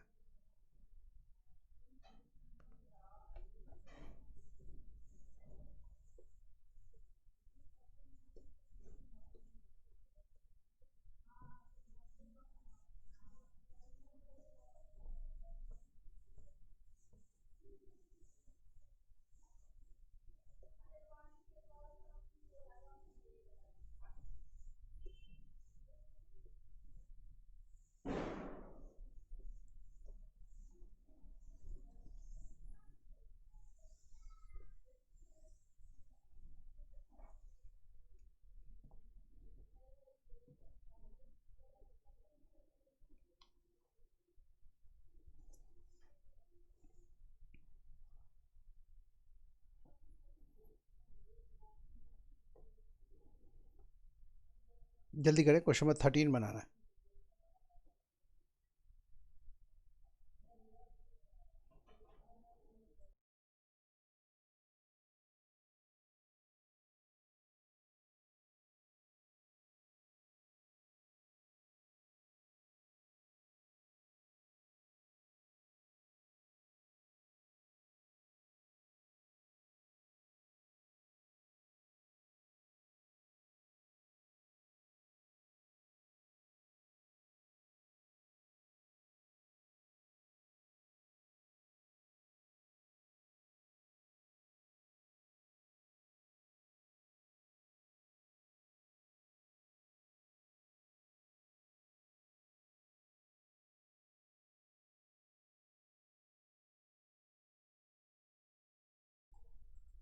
देखिए क्वेश्चन नंबर 13 है, किसी लाइब्रेरी में 8% बुक्स है हिंदी में, 12% बुक्स है इंग्लिश में और 72% बुक्स है फ्रेंच में और 3542 बुक्स है रीजनल लैंग्वेजेज में। What is the total number of books in the library? Library में कुल मिला के बुक्स की संख्या कितनी है? ठीक है, क्वेश्चन नंबर 13 में मान लीजिए लाइब्रेरी में कुल मिला के बुक्स की संख्या x, मान लीजिए लाइब्रेरी से हिंदी वाली किताबों को हटा देंगे। हिंदी वाली किताबों की संख्या है 8%, तो x में से x का 8% घटा देंगे तो x का 92% बच गया। लाइब्रेरी से हिंदी वाली किताबों को हटा चुके, अब लाइब्रेरी में बची हुई किताबों की संख्या ये है, इसको y का देते, और फिर इंग्लिश वाली किताबों की संख्या कितनी है? 12% है। देख लीजिए आप आंकड़ा देखिए, इंग्लिश वाली किताब कितनी है? 12% है। देखिए y में से अब इंग्लिश वाली किताबों को भी लाइब्रेरी से हटा देते हैं, इंग्लिश वाली किताबों को भी लाइब्रेरी से हटा देते हैं, तो y में से y का 12% घटा दें, तो y का 12% घटा देंगे तो 88 बच गया। किसी भी फिगर में से उसका 88%, y में से y का 12% माइनस करेंगे तो y का 88% बचेगा। अब इसको यहाँ तक आप इसको नाम दे दें z। जब आप इंग्लिश वाली किताबों को भी हटा दिए तो किताबों की संख्या बच गई इतनी, और आपको पता है रिमेनिंग का 72% है फ्रेंच में, लिखा हुआ है बची हुई किताबों का 72% है फ्रेंच में। तो बची हुई किताब यही है जेड, जेड में से जेड का 72% घटा दें, जेड में से जेड का 72% घटा देंगे तो जेड का 28% बच जाएगा। और इस प्रकार से अब जो बची हुई किताबें हैं वो ओरिजिनल लैंग्वेजेज में, और हमें क्या चाहिए, एक्स का वैल्यू चाहिए। तो एक्स के वैल्यू के क्या करेंगे, 3542 मल्टीप्लाई बाय 3 टाइम्स 100 से गुना करेंगे और बॉटम से टॉप की तरफ चलेंगे। लास्ट में वो 72 जो देख रहे थे, 100 में से 72 घटाएंगे तो 28 बचा, फिर 100 में से 12 घटाएंगे तो 88 बचेगा, और फिर 100 में से 8 घटाएंगे तो 92 बचेगा। इसी को सॉल्व करना है। इसी को सॉल्व करेंगे, कैलकुलेशन करेंगे तो लास्ट में ये आ जाएगा 15,625। कहने का मतलब ये है, इस प्रश्न को पढ़ने के बाद आप सीधा ये रफ वर्क शुरू कर दें, सीधा ये रफ वर्क कर दें। दिए गए ऑप्शंस को देखिए आप, किस ऑप्शन में ये लिखा हुआ है 15,625, सेकेंड ऑप्शन है तो सेकेंड ऑप्शन आंसर हो जाएगा। क्वेश्चन नंबर 12 था, देख रहे हैं आप, क्वेश्चन नंबर 12 नहीं, क्वेश्चन नंबर 13 था। क्वेश्चन नंबर 12 की ही तरह था, कहना ये चाह रहे थे क्वेश्चन नंबर 12 की ही तरह था, ऐसे चलना था। ठीक है, जब आप यहाँ तक सॉल्व किए, जब आप यहाँ तक सॉल्व किए तो ये जेड का वैल्यू है, इसको उठा के इधर ले जाएंगे तो जेड का वैल्यू मिल जाएगा। और जब यहाँ तक सॉल्व किए तो ये वाई का वैल्यू है। हिंदी वाली किताबों को हटा दें तो बची हुई किताबों की संख्या इतनी, और ये एक्स का वैल्यू है। शुरू में किताबों की संख्या कितनी, यहाँ तक सॉल्व किए तो एक्स का वैल्यू, ध्यान रहे, यहाँ तक जब सॉल्व किए तो ये जेड का वैल्यू था, यहाँ तक जब सॉल्व किए तो ये वाई का वैल्यू था, यहाँ तक जब सॉल्व किए तो ये एक्स का वैल्यू। शुरू में किताबों की संख्या कितनी, वाई के वैल्यू का क्या मतलब, ये जेड के वैल्यू का क्या मतलब, कि हिंदी और इंग्लिश वाली किताबों को हटाने के बाद लाइब्रेरी में बची हुई किताबों की संख्या इतनी। वाई का क्या मतलब, हिंदी वाली किताबों को हटाने के बाद लाइब्रेरी में बची हुई किताबों की संख्या इतनी। ये देखिए, तो इसको समझते जाना, बना देना। ये देखिए ना आप, जब इसको इधर ले जाएंगे तो ये जेड का वैल्यू है, जब इन दोनों को इधर ले जाएंगे तो वाई का वैल्यू हो गया, और इस सब इन तीनों को उधर लेके चले जाएंगे तो एक्स का वैल्यू हो जाएगा। तो वही चीज़ है यहाँ पर। ठीक है, क्वेश्चन नंबर 13 था, क्वेश्चन नंबर 14 में आ जाइए, 14 नंबर प्रश्न में आ जाए। क्वेश्चन नंबर 14 ट्राई करना है।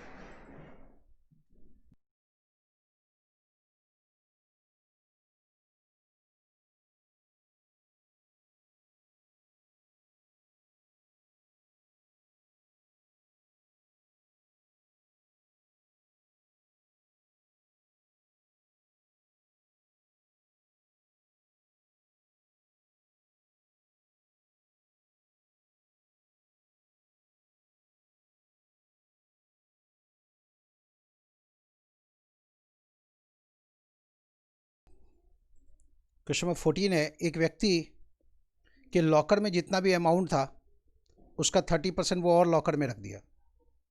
मतलब उसके लॉकर में मान लीजिए एक्स रुपया था, तो जब 30% और रख देंगे तो वो एक्स बढ़ करके एक्स का 130% हो जाएगा, और फिर उसके बाद बढ़ी हुई रकम को फिर वो 25% उसमें और रख दिया।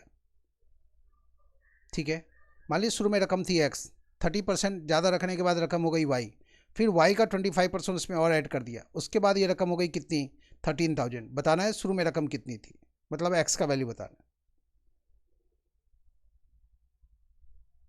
देखिए आप क्वेश्चन नंबर 14 बना रहे हैं। मान लीजिए लॉकर में शुरू में रकम थी एक्स, एक्स में जब एक्स का 30% और ऐड करेंगे तो एक्स का 130% हो जाएगा। एक्स का मतलब होता है पूरा पूरा एक्स, मतलब 100% ऑफ एक्स, उसमें 30% ऐड करेंगे तो एक्स का 130% हो जाएगा। मेरी सैलरी यदि 30% बढ़ जाए तो मेरी नई सैलरी पुराने वाली सैलरी का 130% होगा। समझ रहे? तो लॉकर में रखी हुई रकम शुरू में यदि एक्स थी, तो अब लॉकर में रखी हुई रकम इतनी हो गई। फिर उसके इसको आप नया नाम दे दें वाई। आगे क्या हुआ, अब बढ़ी हुई रकम का मतलब वाई का 25% और इसमें ऐड किया गया। किसका? एक्स का नहीं, बढ़ी हुई रकम का। प्रश्न लिखा हुआ है बढ़ी हुई रकम का 25% इसमें और ऐड किए तो 125% हो। वाई में वाई का 25% ऐड करेंगे तो वाई का 125% हो जाएगा। इसके बाद रकम हो गई इतनी, और हमें चाहिए क्या, हमें चाहिए एक्स का वैल्यू। तो एक्स का वैल्यू कितना होगा, 13,000 multiply by 2 times 100 divided by 100 plus 25, बाद वाला जो है 25% उसको देख रहे हैं, बॉटम से टॉप बढ़ रहे हैं, फिर 100 + 30 मल्टीप्लाई बाय 130, इसी को सॉल्व करना है। यही वैल्यू है एक्स का। ध्यान रहे, प्रश्न पढ़ने के बाद सीधा यही काम करना है, ये नहीं लिखना है। ये शुरू के दिनों में लिखेंगे, लेकिन बाद के दिनों में आपको यही लिखना है और इसको सॉल्व करना है। इसको सॉल्व करेंगे तो ये 8000 आ जाएगा। तो आंसर हो गया 8000। कैंसिल आप अपने तरीके से इसको कर सकते हैं। प्रश्न पढ़ के सीधा इतना लिखना है और सॉल्व करना शुरू कर देना है। ये 100/125 आया तो सीधा इसको 4/5 लिख दिए। 100/125 का मतलब क्या, 4/5। इसको 10/13 लिख दिए। तो आप सीधा ऐसा लिख सकते हैं 13,000 4/5 और 10/13। ये है ना, ये देखिए 13 से 13 × 113 ये कैंसिल हो जाएगा, तो ये 1000 बच गया। 13 से कैंसिल कर दिए। और ये 5 × 2 10, 2 × 4 8 × 1000 8000 हो गया। अब अपने तरफ से कैंसिल कर लीजिए, जवाब तो मिल ही जाएगा। इसमें और भी स्टेप्स होता है तो ऐसे ही बढ़ाते जाते हैं। इसमें तो 2 ही स्टेप्स है। आगे एग्जाम में ऐसा हो सकता है कि प्रश्न मिले उसमें 6 स्टेप्स हो, तो ये तो 2 ही स्टेप्स है। ऐसा 4 और स्टेप्स हो तो उसको साइड बाय साइड लिखते चले जाएंगे। ठीक है। हाँ, आपको क्या पता है, आपको पता है बाद वाली रकम पता है, शुरू वाली रकम पूछा गया तो हम सीधा इस पर आ जाएंगे। ये है बैकवर्ड वाला पैटर्न, ये है फॉरवर्ड पैटर्न। ये दिया हुआ होता है और पूछा जाता है बाद वाली रकम क्या है, तो इसको लिख के चलिए। और बैकवर्ड टाइप हो तो सीधा ये लिखिए, बाद वाली रकम दी गई है और शुरू में रकम कितनी थी, तो जितनी बार ऑपरेशन हुआ उतना 100 से गुना कर दिए। और जब रकम ऐड करेंगे तो बढ़ेगा, तो 100 में 25 भी जोड़े, 100 में 30 भी जोड़े, यहाँ लिख दिए, सॉल्व कर दिए। प्रश्न पढ़ना है और फटाफट ऐसे इस फॉर्मेट पर कैलकुलेट कर लेना, आंसर तक पहुँच जाएंगे। क्वेश्चन नंबर 14 था, क्वेश्चन नंबर 15 में आ जाइए। 15 नंबर प्रश्न पढ़िए। ख्याल रखिए एग्जामिनेशन में ये 2 स्टेप में नहीं होगा, वहाँ पर 5-6 स्टेप्स होंगे, तो फटाफट सॉल्व करने आपको आना चाहिए। तो तरीका यही होगा, ऐसे ही चलेंगे आप। क्वेश्चन नंबर 15 स्क्रीन पर दिख रहा है, जल्दी से 15 बनाइए।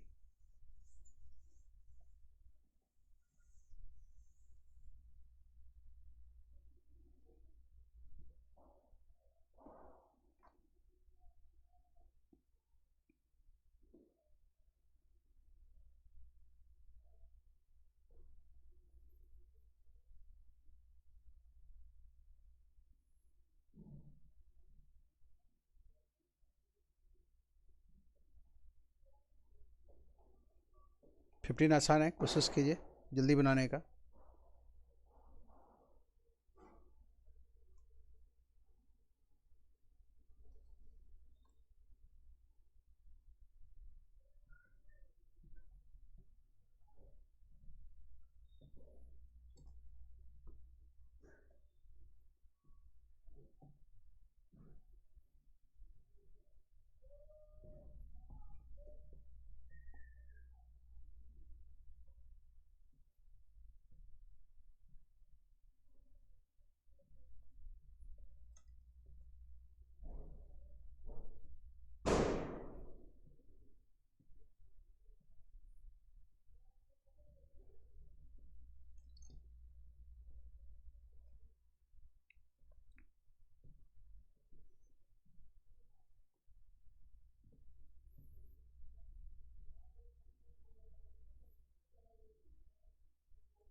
क्वेश्चन नंबर 15 देखिए आप, साउंड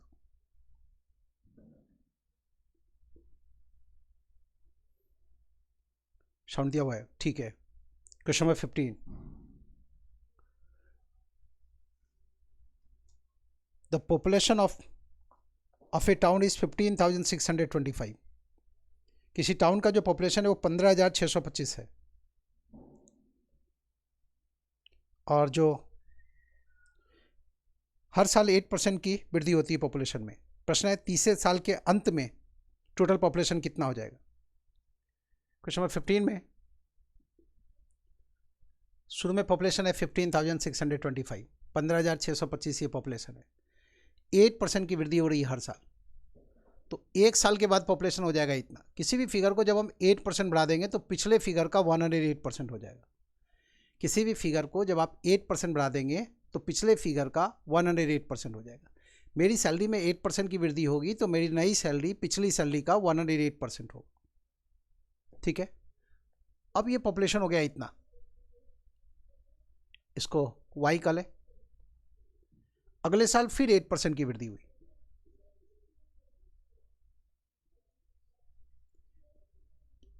इसे कह सकते हैं ये फर्स्ट ईयर के अंत में पॉपुलेशन हो गया, पहले साल की समाप्ति के बाद पॉपुलेशन हो गया इतना। ये क्या है, दूसरे साल की समाप्ति के बाद पॉपुलेशन इतना है, सेकेंड ईयर के अंत में पॉपुलेशन इतना है। और हमें क्या बताना है, थर्ड ईयर के अंत में। तो फिर तीसरे साल भी 8% की वृद्धि हुई है, थर्ड ईयर के अंत में पॉपुलेशन हो गया इतना। ये है तीसरे साल के अंत में पॉपुलेशन, थर्ड ईयर के अंत में पॉपुलेशन, तीसरे साल की समाप्ति के बाद पॉपुलेशन इतना। ठीक है, अब आप देख रहे हैं इसी बात को हम सीधा ऐसा लिख सकते हैं, क्योंकि 3 साल की बात हो रही है तो इतना लंबा लिखने के बजाय हम सीधा ऐसा लिख सकते हैं, पावर 3 कर दी। इतना लिखने के बजाय सीधा ऐसा लिख सकते हैं कि 3 साल के अंत में पॉपुलेशन कितना, तो जवाब है इतना, लिख सकते हैं ऐसा। 4 साल की बात होती है, हर साल परसेंटेज वृद्धि सेम है तो पावर 4 कर दिए होते, 5 साल होता तो पावर 5 कर देते। लेकिन ख्याल रखें ऐसे प्रश्नों में 4 साल से ज़्यादा की उम्मीद ना रखें, है ना। 3 साल 4 साल ऐसा केस आ सकता, चूँकि 8% फिगर है, 10% होता तो 5 साल का भी केस मिल सकता है आपको। ठीक है, अब देखिए आप, यदि आप इसको कैंसिल करें, 4 से कैंसिल करेंगे तो 27 हो गया और ये 25 हो गया, 4 से कैंसिल किए, और 25 का क्यूब होता है, देखिए आप, अब यदि ये चीज़ हटा दें तो आप यही कह सकते हैं ना कि ये बराबर हो गया इतना, 27 का क्यूब डिवाइडेड बाय 25 का क्यूब। ये 25 का क्यूब और ये कैंसिल हो गया, 25 का क्यूब होता है 15,625 और इंपॉर्टेंट वैल्यू है, याद रखिएगा। और 19 का क्यूब होता है कितना, 19683, 19683।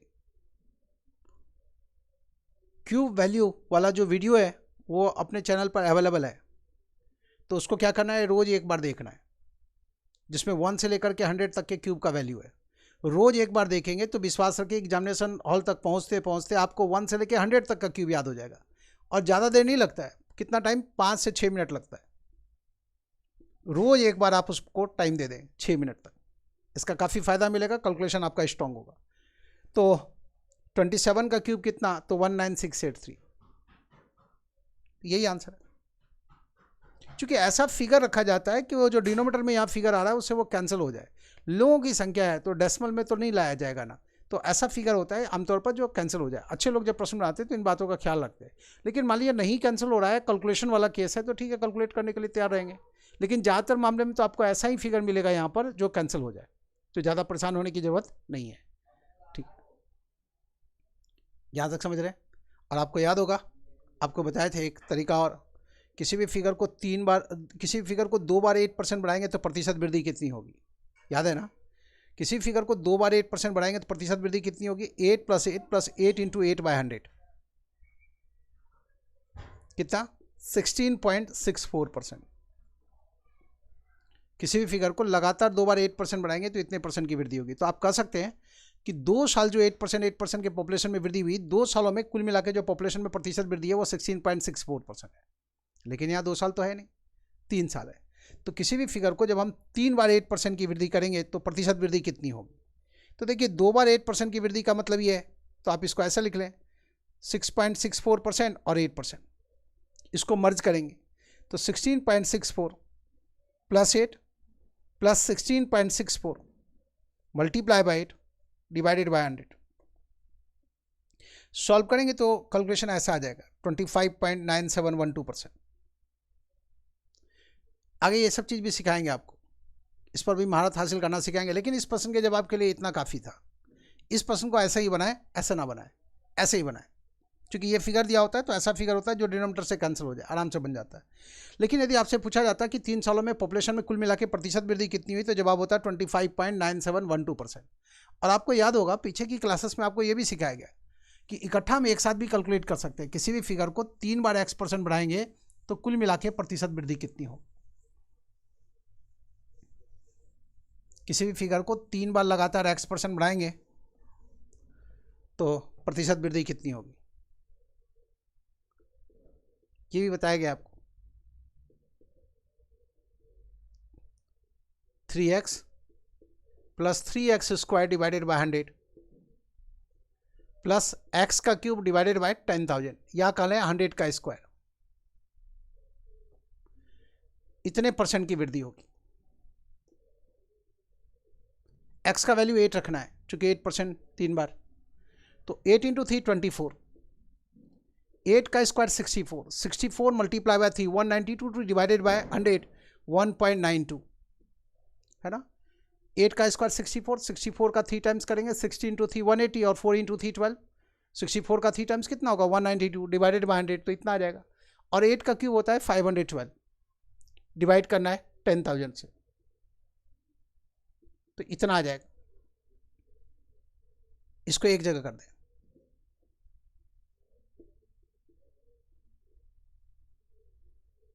यही है, किसी भी फिगर को 3 बार 8% बढ़ाएंगे तो प्रतिशत वृद्धि इतनी होगी। तो 1 से लेकर 10 तक का तो याद ही रखिए, किसी भी फिगर को 3 बार 1% बढ़ाएंगे तो प्रतिशत वृद्धि कितनी होगी। किसी भी फिगर को 3 बार 1% बढ़ाएंगे तो प्रतिशत वृद्धि होगी इतनी, 3.0301%। किसी भी फिगर को 3 बार 2% बढ़ाएंगे तो प्रतिशत वृद्धि होगी इतनी, 6.1208%। किसी भी फिगर को 3 बार 3% बढ़ाएंगे तो प्रतिशत वृद्धि कितनी होगी, तो 9.2727%। और इसका भी वीडियो अपने चैनल पर अवेलेबल है, और यदि नहीं मिला है तो मुझे मैसेज कीजिएगा, हम आपको खोज के देंगे, आप वाले ग्रुप पर डाल देंगे।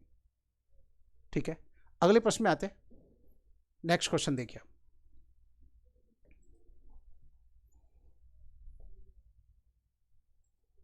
बच्चों की कोई परेशानी? ठीक है, अगले क्वेश्चन में आ जाइए। क्वेश्चन स्क्रीन पर दिख रहा है आपको, जल्दी से बनाएं।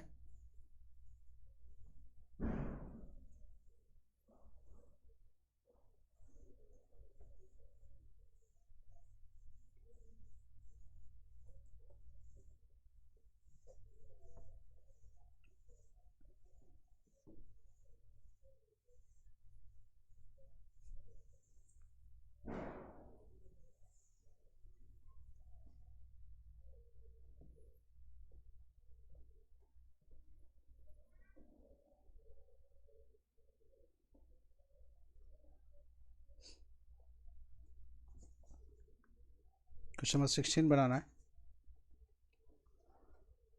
किसी शहर का जो पॉपुलेशन है 64,000 है, उसके बाद 10% बढ़ा। किसी शहर का जो पॉपुलेशन है वो 64,000 है, उसके बाद 10% बढ़ा और फिर 25% की कमी आई, और फिर उसके बाद तीसरे साल 5% की वृद्धि हो गई। तो प्रश्न है 3 ईयर्स के अंत में, जब लिखा हुआ है ना what is the population after 3 years, तो यहाँ पर मतलब क्या लेना है, 3 साल के अंत में पॉपुलेशन कितना हो गया। आपका जवाब आ रहा है, फोर्थ ऑप्शन आंसर है 55440। हाँ, जवाब सही है। देखिए आप क्वेश्चन नंबर 16 में यह है पॉपुलेशन 64,000, पहले साल के अंत में पॉपुलेशन हो गया इतना, एक साल के अंत में। किसी भी फिगर को 10% बढ़ा देंगे तो पिछले फिगर का 10% हो जाएगा, 110% हो जाएगा। एक साल के अंत में पॉपुलेशन इतना। दूसरे साल 25% की कमी आई है, किसी भी फिगर को 25% कम करेंगे तो पिछले फिगर का, यह है ना पिछला फिगर, इसको नया नाम दे दें वाई, तो वाई का 75% हो जाएगा। किसी भी फिगर को 25% कम करेंगे तो पिछले फिगर का 75% हो जाएगा। वाई में से वाई का 25% कम कर देंगे तो वाई का 75% हो जाएगा। फिर उसके बाद क्या हुआ, फिर 5% की वृद्धि हो गई। मान लीजिए जेड है, ये पॉपुलेशन हो गया, 2 साल के अंत में पॉपुलेशन मान लीजिए जेड है, जेड में जेड का 5% बढ़ाएंगे तो जेड का 105% होगा। आप उधर एक्स वाई जेड ये सब मतलब लिखने लगेगा, आपको तो सीधे अपना कैलकुलेशन करना है। इसी को सॉल्व करेंगे तो 55440 यही आंसर आ जाएगा जो आप लाए। तो प्रश्न पर क्या आप ऐसे कैलकुलेट करते जाइए। यहाँ पर ये देख रहे हैं 3 स्टेप्स है, इसके जगह 5-6 स्टेप्स हो सकता है, तो ऐसे हैंडल करना है। अच्छी बात ये होती है कि आराम से ये फिगर ऐसा होता है कि कैंसिल हो जाए, तो ज़्यादा परेशान होने की ज़रूरत ऐसे प्रश्नों में नहीं है, और ऐसे प्रश्न को आप ऐसे ही बना ले, ज़्यादा अच्छा रहेगा। 16 के बाद 17 में आ जाइए, 17 नंबर प्रश्न देखिए।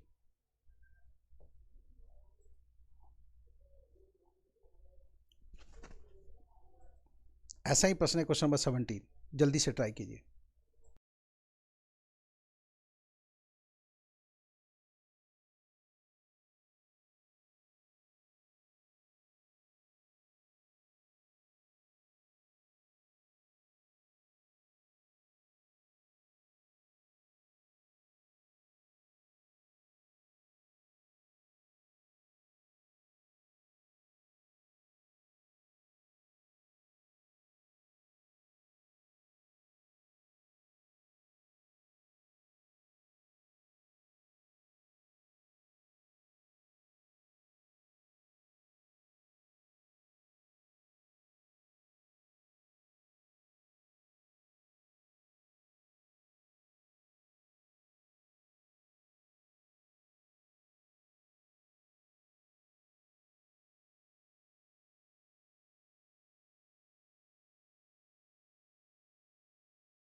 क्वेश्चन नंबर 17 का आप जवाब आपका आ गया है, सेकेंड ऑप्शन सही जवाब है।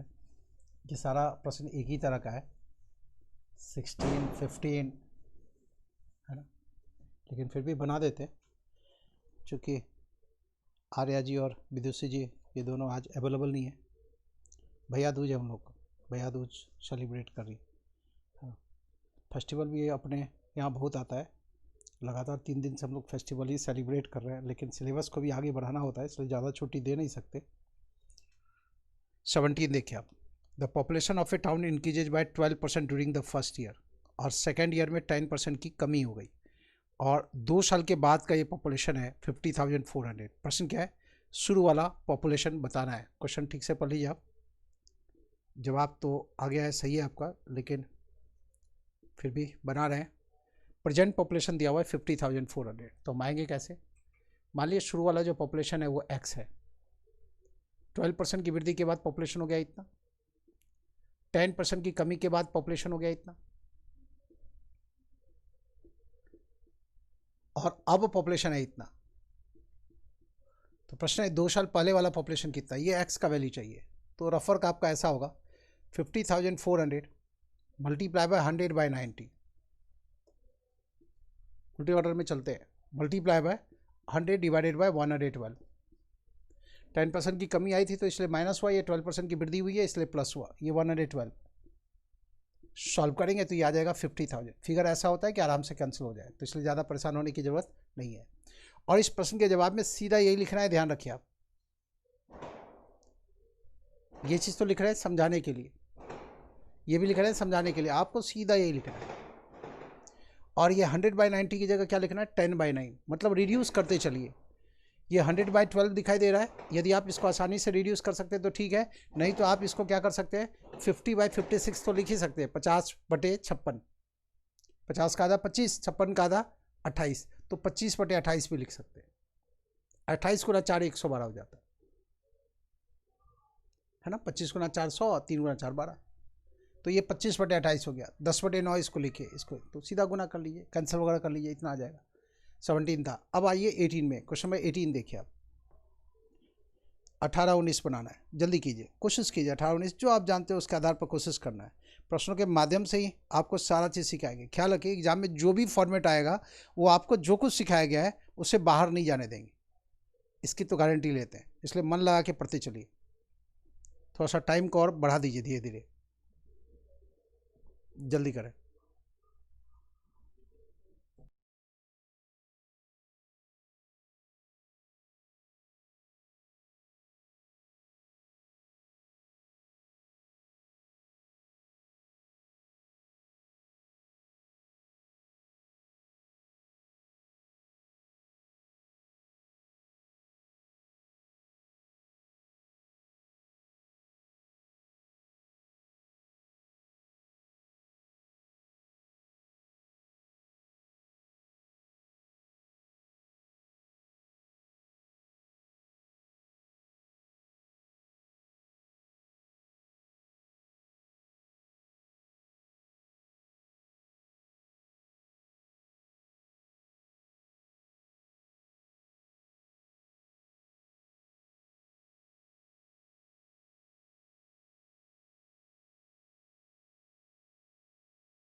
क्वेश्चन नंबर 18 बनाना था।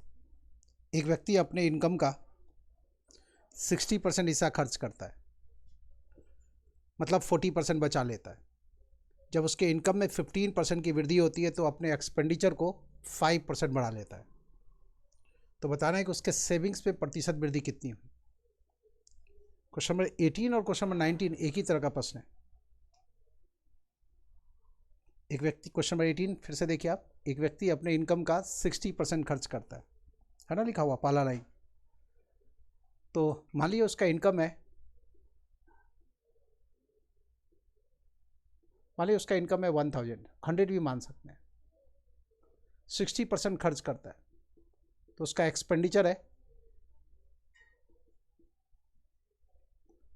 100 का 60% कितना हो गया? 600। 1000 है ना, 1000 का 60% हो गया 600। फिर बचाता है कितना? 400 बचा लिया। अब प्रश्न में क्या है, उस लाइन को पढ़िए, अगला लाइन। जब उसके इनकम में 15% की वृद्धि होती है, ये इनकम है ना, ये 15% बढ़ गया, तो एक्सपेंडिचर को 5% बढ़ा लेता है। देखिए 1000 का 15% कितना होगा? 150। 150 इसमें जोड़ दें। 1000 का 15% कितना होगा? 1000 का 10% 100, 15% 150 जोड़ दिए। 600 में 600 का 5% 30, ये जोड़ दिए। अब जो उसकी बचत है वो कितना? तो इनकम में से एक्सपेंडिचर घटा ले। तो अब जो नई अवस्था में बचत है वो 520 है। पहले उसकी बचत थी 400, अब उसकी बचत है 520। तो यहाँ से यहाँ प्रतिशत वृद्धि कितनी हुई है, यही बताना है। तो 400 से बढ़ के 520 हो गया। 120 की वृद्धि हुई है कितने में? 400 में। इसीलिए 100 में ये वृद्धि कितनी है? तो जवाब है 30%। जवाब है कितना? 30%। अब इसी काम को एक दूसरे तरीके से कर सकते हैं आप। कैसे, वो देखिए आप। यहां बनाते हैं, देखिए आप, इनकम किसको बोलते हैं? एक्सपेंडिचर और सेविंग का सम इनकम कहलाता है। जब उसके इनकम में 15% की वृद्धि हुई तो अपने एक्सपेंडिचर को वो 5% बढ़ा लिया। सेविंग्स में प्रतिशत वृद्धि है मान लीजिए X%, और आपको पता है वो 60% खर्च करता है, 40% बचा लेता है। 60% खर्च करता है और 40% बचा लेता है। तो एक्सपेंडिचर और सेविंग्स का रेशियो आपको पता है कितना? 3:2। 3:2 कहाँ से लाए? 60 और 40 का रेशियो है। ये एक्सपेंडिचर में 5% की वृद्धि हुई, सेविंग X% बढ़ा। एक्सपेंडिचर और सेविंग का जो सम है इनकम, इनकम होता है क्या? एक्सपेंडिचर और सेविंग का सम इनकम कहलाता है। तो इनकम बढ़ा है 15%। हमें एक्स का वैल्यू चाहिए। अब हम कैसे आएंगे वो देखिए आप। इस कॉर्नर का फिगर चाहिए। 15 में से 5 माइनस करेंगे तो 10 बचेगा। 15 में से 5 माइनस करेंगे तो 10 बचेगा। तो 15 में से 5 माइनस करेंगे 10 बचेगा। तो इसको 10 बनाने के लिए हमें 5 से गुना करना पड़ा। इधर 5 से गुना करना पड़ा तो इधर भी 5 से गुना कर ही दीजिए बिना देर किए। क्या किए? जस्टिफाई किए। 15 माइनस 5 10 होता है, यहाँ 10 नहीं था, इसको 10 बना दिए। ठीक है, और इधर 5 से गुना किए तो इधर भी 5 से गुना कर दें। अब x का वैल्यू चाहिए। ठीक है, ख्याल रखिए आप, इस बीच वाले फिगर से एक फिगर छोटा तो दूसरा वाला फिगर बड़ा होता है। इस बीच वाले फिगर से एक फिगर छोटा है तो x का जो वैल्यू होगा वो 15 से बड़ा ही होगा। अब x के वैल्यू के लिए क्या करेंगे? इससे बड़ा फिगर चाहिए तो 15 में ये 15 ऐड कर दें।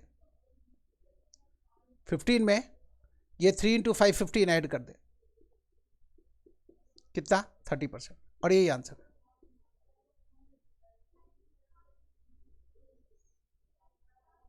देखिए ना, ये जो देख रहे हैं आप, 15 में से 5 घटाएंगे तो 10 बचेगा, और ये जो फिगर आएगा वो क्या है? इससे ये फिगर छोटा है ना, तो इधर वाला फिगर बड़ा होगा इस 15 से। x का जो वैल्यू आएगा वो 15 से ज़्यादा ही होगा। तो ऑप्शन में 15 से ज़्यादा यदि एक ही वैल्यू दिखता है तो उसी को सेलेक्ट कर लीजिए, बशर्ते कि नॉन ऑफ दीज ना हो। लेकिन फिलहाल देखिए आप, तो x का वैल्यू चाहिए तो ये 15 और ये 3 × 5 जो है जोड़ दिए तो 30% हो गया। क्वेश्चन नंबर 18 को आप ऐसे बना सकते हैं। अब आइए क्वेश्चन नंबर 19 बनाते हैं। क्वेश्चन नंबर 19 पढ़िए। क्वेश्चन नंबर 19 पढ़े और दूसरे वाले तरीके से इसको बनाना है।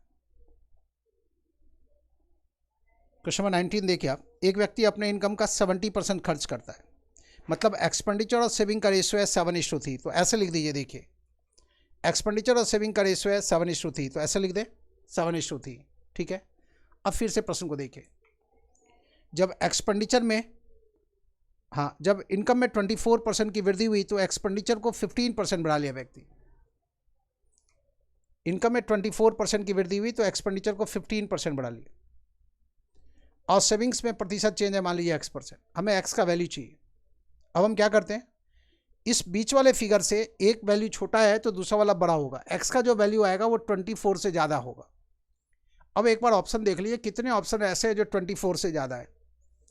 आप देख रहे हैं 24 से ज़्यादा 3 ऑप्शन है और एक तो नन ऑफ दीज भी है, मतलब इससे हमारा काम बना नहीं। लेकिन मान लीजिए एक ही ऑप्शन होता और नन ऑफ दीज नहीं होता तो वही ऑप्शन सेलेक्ट कर लेते। ठीक है, फिलहाल हमें आगे बढ़ना पड़ेगा। देखिए आप 24 में से 15 घटाएंगे तो 9 बचेगा। यहाँ 9 है नहीं तो इसको 9 बना दिए, 3 से गुना किए, इधर भी 3 से गुना कर दें। और इससे ये फिगर छोटा है तो ये फिगर जो होगा वो निश्चित तौर पर बड़ा होगा। इससे बड़ा होगा तो 24 में ये 21 ऐड कर दें। एक्स का वैल्यू चाहिए तो 24 में ये 7 × 3 ये ऐड कर दें। 24 में ये 21 ऐड करेंगे तो कितना हो जाएगा 45%। तो यही आंसर हो गया क्वेश्चन नंबर 19 का।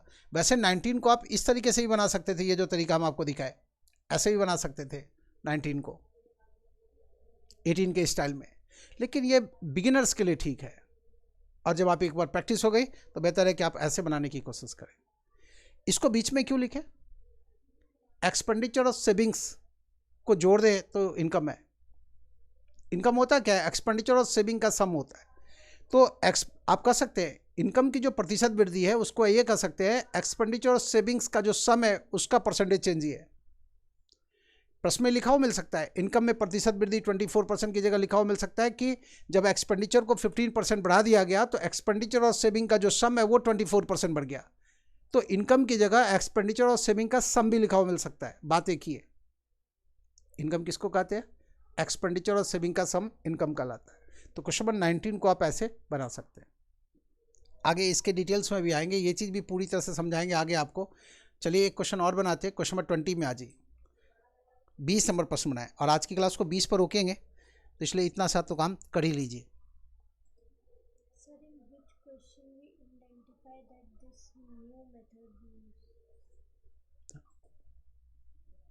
देखिए आपका जो प्रश्न है कि किस प्रश्न में हम ये जो मेथड बताया गया है उसका इस्तेमाल करेंगे।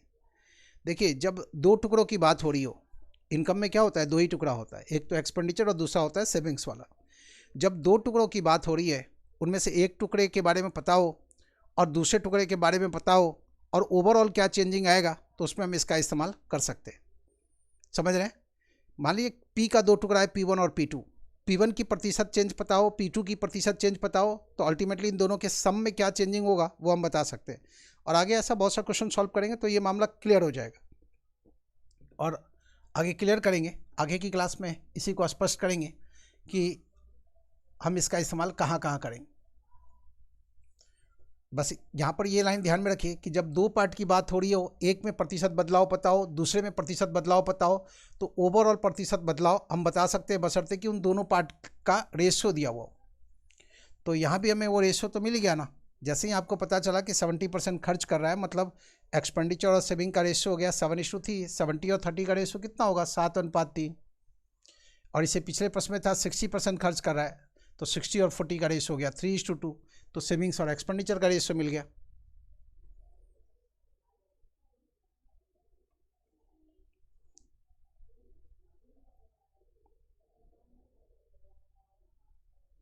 क्वेश्चन नंबर 20 भी ऐसा ही प्रश्न है। किसी सर्टेन ईयर में किसी विलेज का पॉपुलेशन था 9000। जब मेल की संख्या में 5% की वृद्धि हुई और फीमेल की संख्या में 8% की वृद्धि हुई तो जो पॉपुलेशन है वो बढ़ के हो गया कितना, 9600। तो बताना है जिस साल की बात हो रही है, मतलब जब 9000 पॉपुलेशन था तो फिर मेल और फीमेल के नंबर का रेशियो क्या था। देखिए आप क्वेश्चन नंबर 20, पॉपुलेशन था 9000 से बढ़कर के हो गया 9600। पॉपुलेशन में कुल मिला के कितने परसेंट की वृद्धि हुई, 600 की वृद्धि हुई है कितने में, 9000 में। तो परसेंटेज वृद्धि कितनी, तो मल्टीप्लाई करेंगे 100 से। ये 2 जीरो इससे कैंसिल हुआ, ये जीरो इससे कैंसिल हुआ। 60/9 मतलब 20/3%। आप चाहे तो इसको 6 and 2/3% भी लिख सकते हैं। यदि आपसे ये पूछा जाए कि कुल मिला के पॉपुलेशन में कितने % की वृद्धि हुई, तो आप क्या कहेंगे? 6 and 2/3% की वृद्धि हुई। वो जो 6 and 2/3% की वृद्धि है वो यहाँ लिख दीजिए, 20/3% की वृद्धि। एक बार फिर देखिए आप, यहाँ पर पॉपुलेशन में क्या शामिल होता है? मेल्स की संख्या और फीमेल्स की संख्या, है ना। पॉपुलेशन में यही शामिल होता है कि मेल्स और फीमेल्स, 2 पार्ट है। तो यहाँ भी देखिए आप 2 पार्ट की बात हो रही है। मेल्स में प्रतिशत चेंज दिया हुआ है, फीमेल्स का परसेंटेज चेंज दिया हुआ है, और ओवरऑल परसेंटेज चेंज दिया हुआ है। तो यहाँ भी हम इस चीज़ का इस्तेमाल कर सकते हैं। अब हमें यहाँ पर रेशियो मिल जाएगा और यही पूछा जा रहा है आपसे। बड़े वाले में से छोटा फिगर घटा लें। देखिए आप, इन दोनों में बड़ा कौन सा है? ये 8 में से हम इतना घटा लें, 8 में से हम इतना घटा लें, और इन दोनों में से बड़ा ये है, तो 20/3 में से हम 5 घटा लें, तो जो रिक्वायर्ड रेशियो होगा वो हमारा आंसर होगा। लेकिन हम ऐसा करने नहीं जा रहे हैं क्योंकि इसमें हमारा टाइम ज़्यादा लगेगा। तो यहाँ पर करेंगे क्या, वो देखिए हम। ये वाला जो फ्रैक्शन देख रहे हैं, इसमें जो डिनोमीटर में दिखाई दे रहा है फिगर, उस डिनोमीटर से सब में गुना कर दीजिए। यहाँ भी गुना कर दीजिए, यहाँ भी गुना कर दीजिए। 3 है ना डिनोमीटर में, तो यहाँ भी गुना कर दें। अब ये कैंसिल हो गया। 24 में से 20 घटा दें, 4 बचा, और इसमें 20 में से 15 घटाए, बड़े वाले में से छोटा वाला फिगर घटा दें, तो 5 बचा। तो जिस साल की बात हो रही है, जब पॉपुलेशन 9000 था, तो उस समय मेल और फीमेल्स के नंबर का रेशियो क्या था? प्रश्न यही है। तो जवाब है 4:5। जवाब है 4:5। जो पीछे आपको बताया गया कि वैसे भी चलते तो यही जवाब आता, लेकिन कैलकुलेशन कम आए तो इसके लिए ये चालाकी किए। क्या? जब बीच वाले फिगर में आप फ्रैक्शन में रूप में देख रहे हैं, तो इसका जो डिनोमीटर दिख रहा है उससे इसमें भी गुना कर दिया और बाकी 2 में भी गुना कर दिया। अब बड़े वाले में से छोटा वाला फिगर घटा लीजिए, डायगोनली चलना है। इसमें से घटा के यहाँ लिख दिए, और इसमें से घटा के, इन दोनों में बड़ा ये है, इसमें से घटा के यहाँ लिख दिए। यही आंसर है। बाकी अगली क्लास में करेंगे। तो आज की क्लास में इतना ही। उम्मीद है कि अगली क्लास में सभी लोग अवेलेबल होंगे। बस आज इतना ही। सहयोग के लिए धन्यवाद।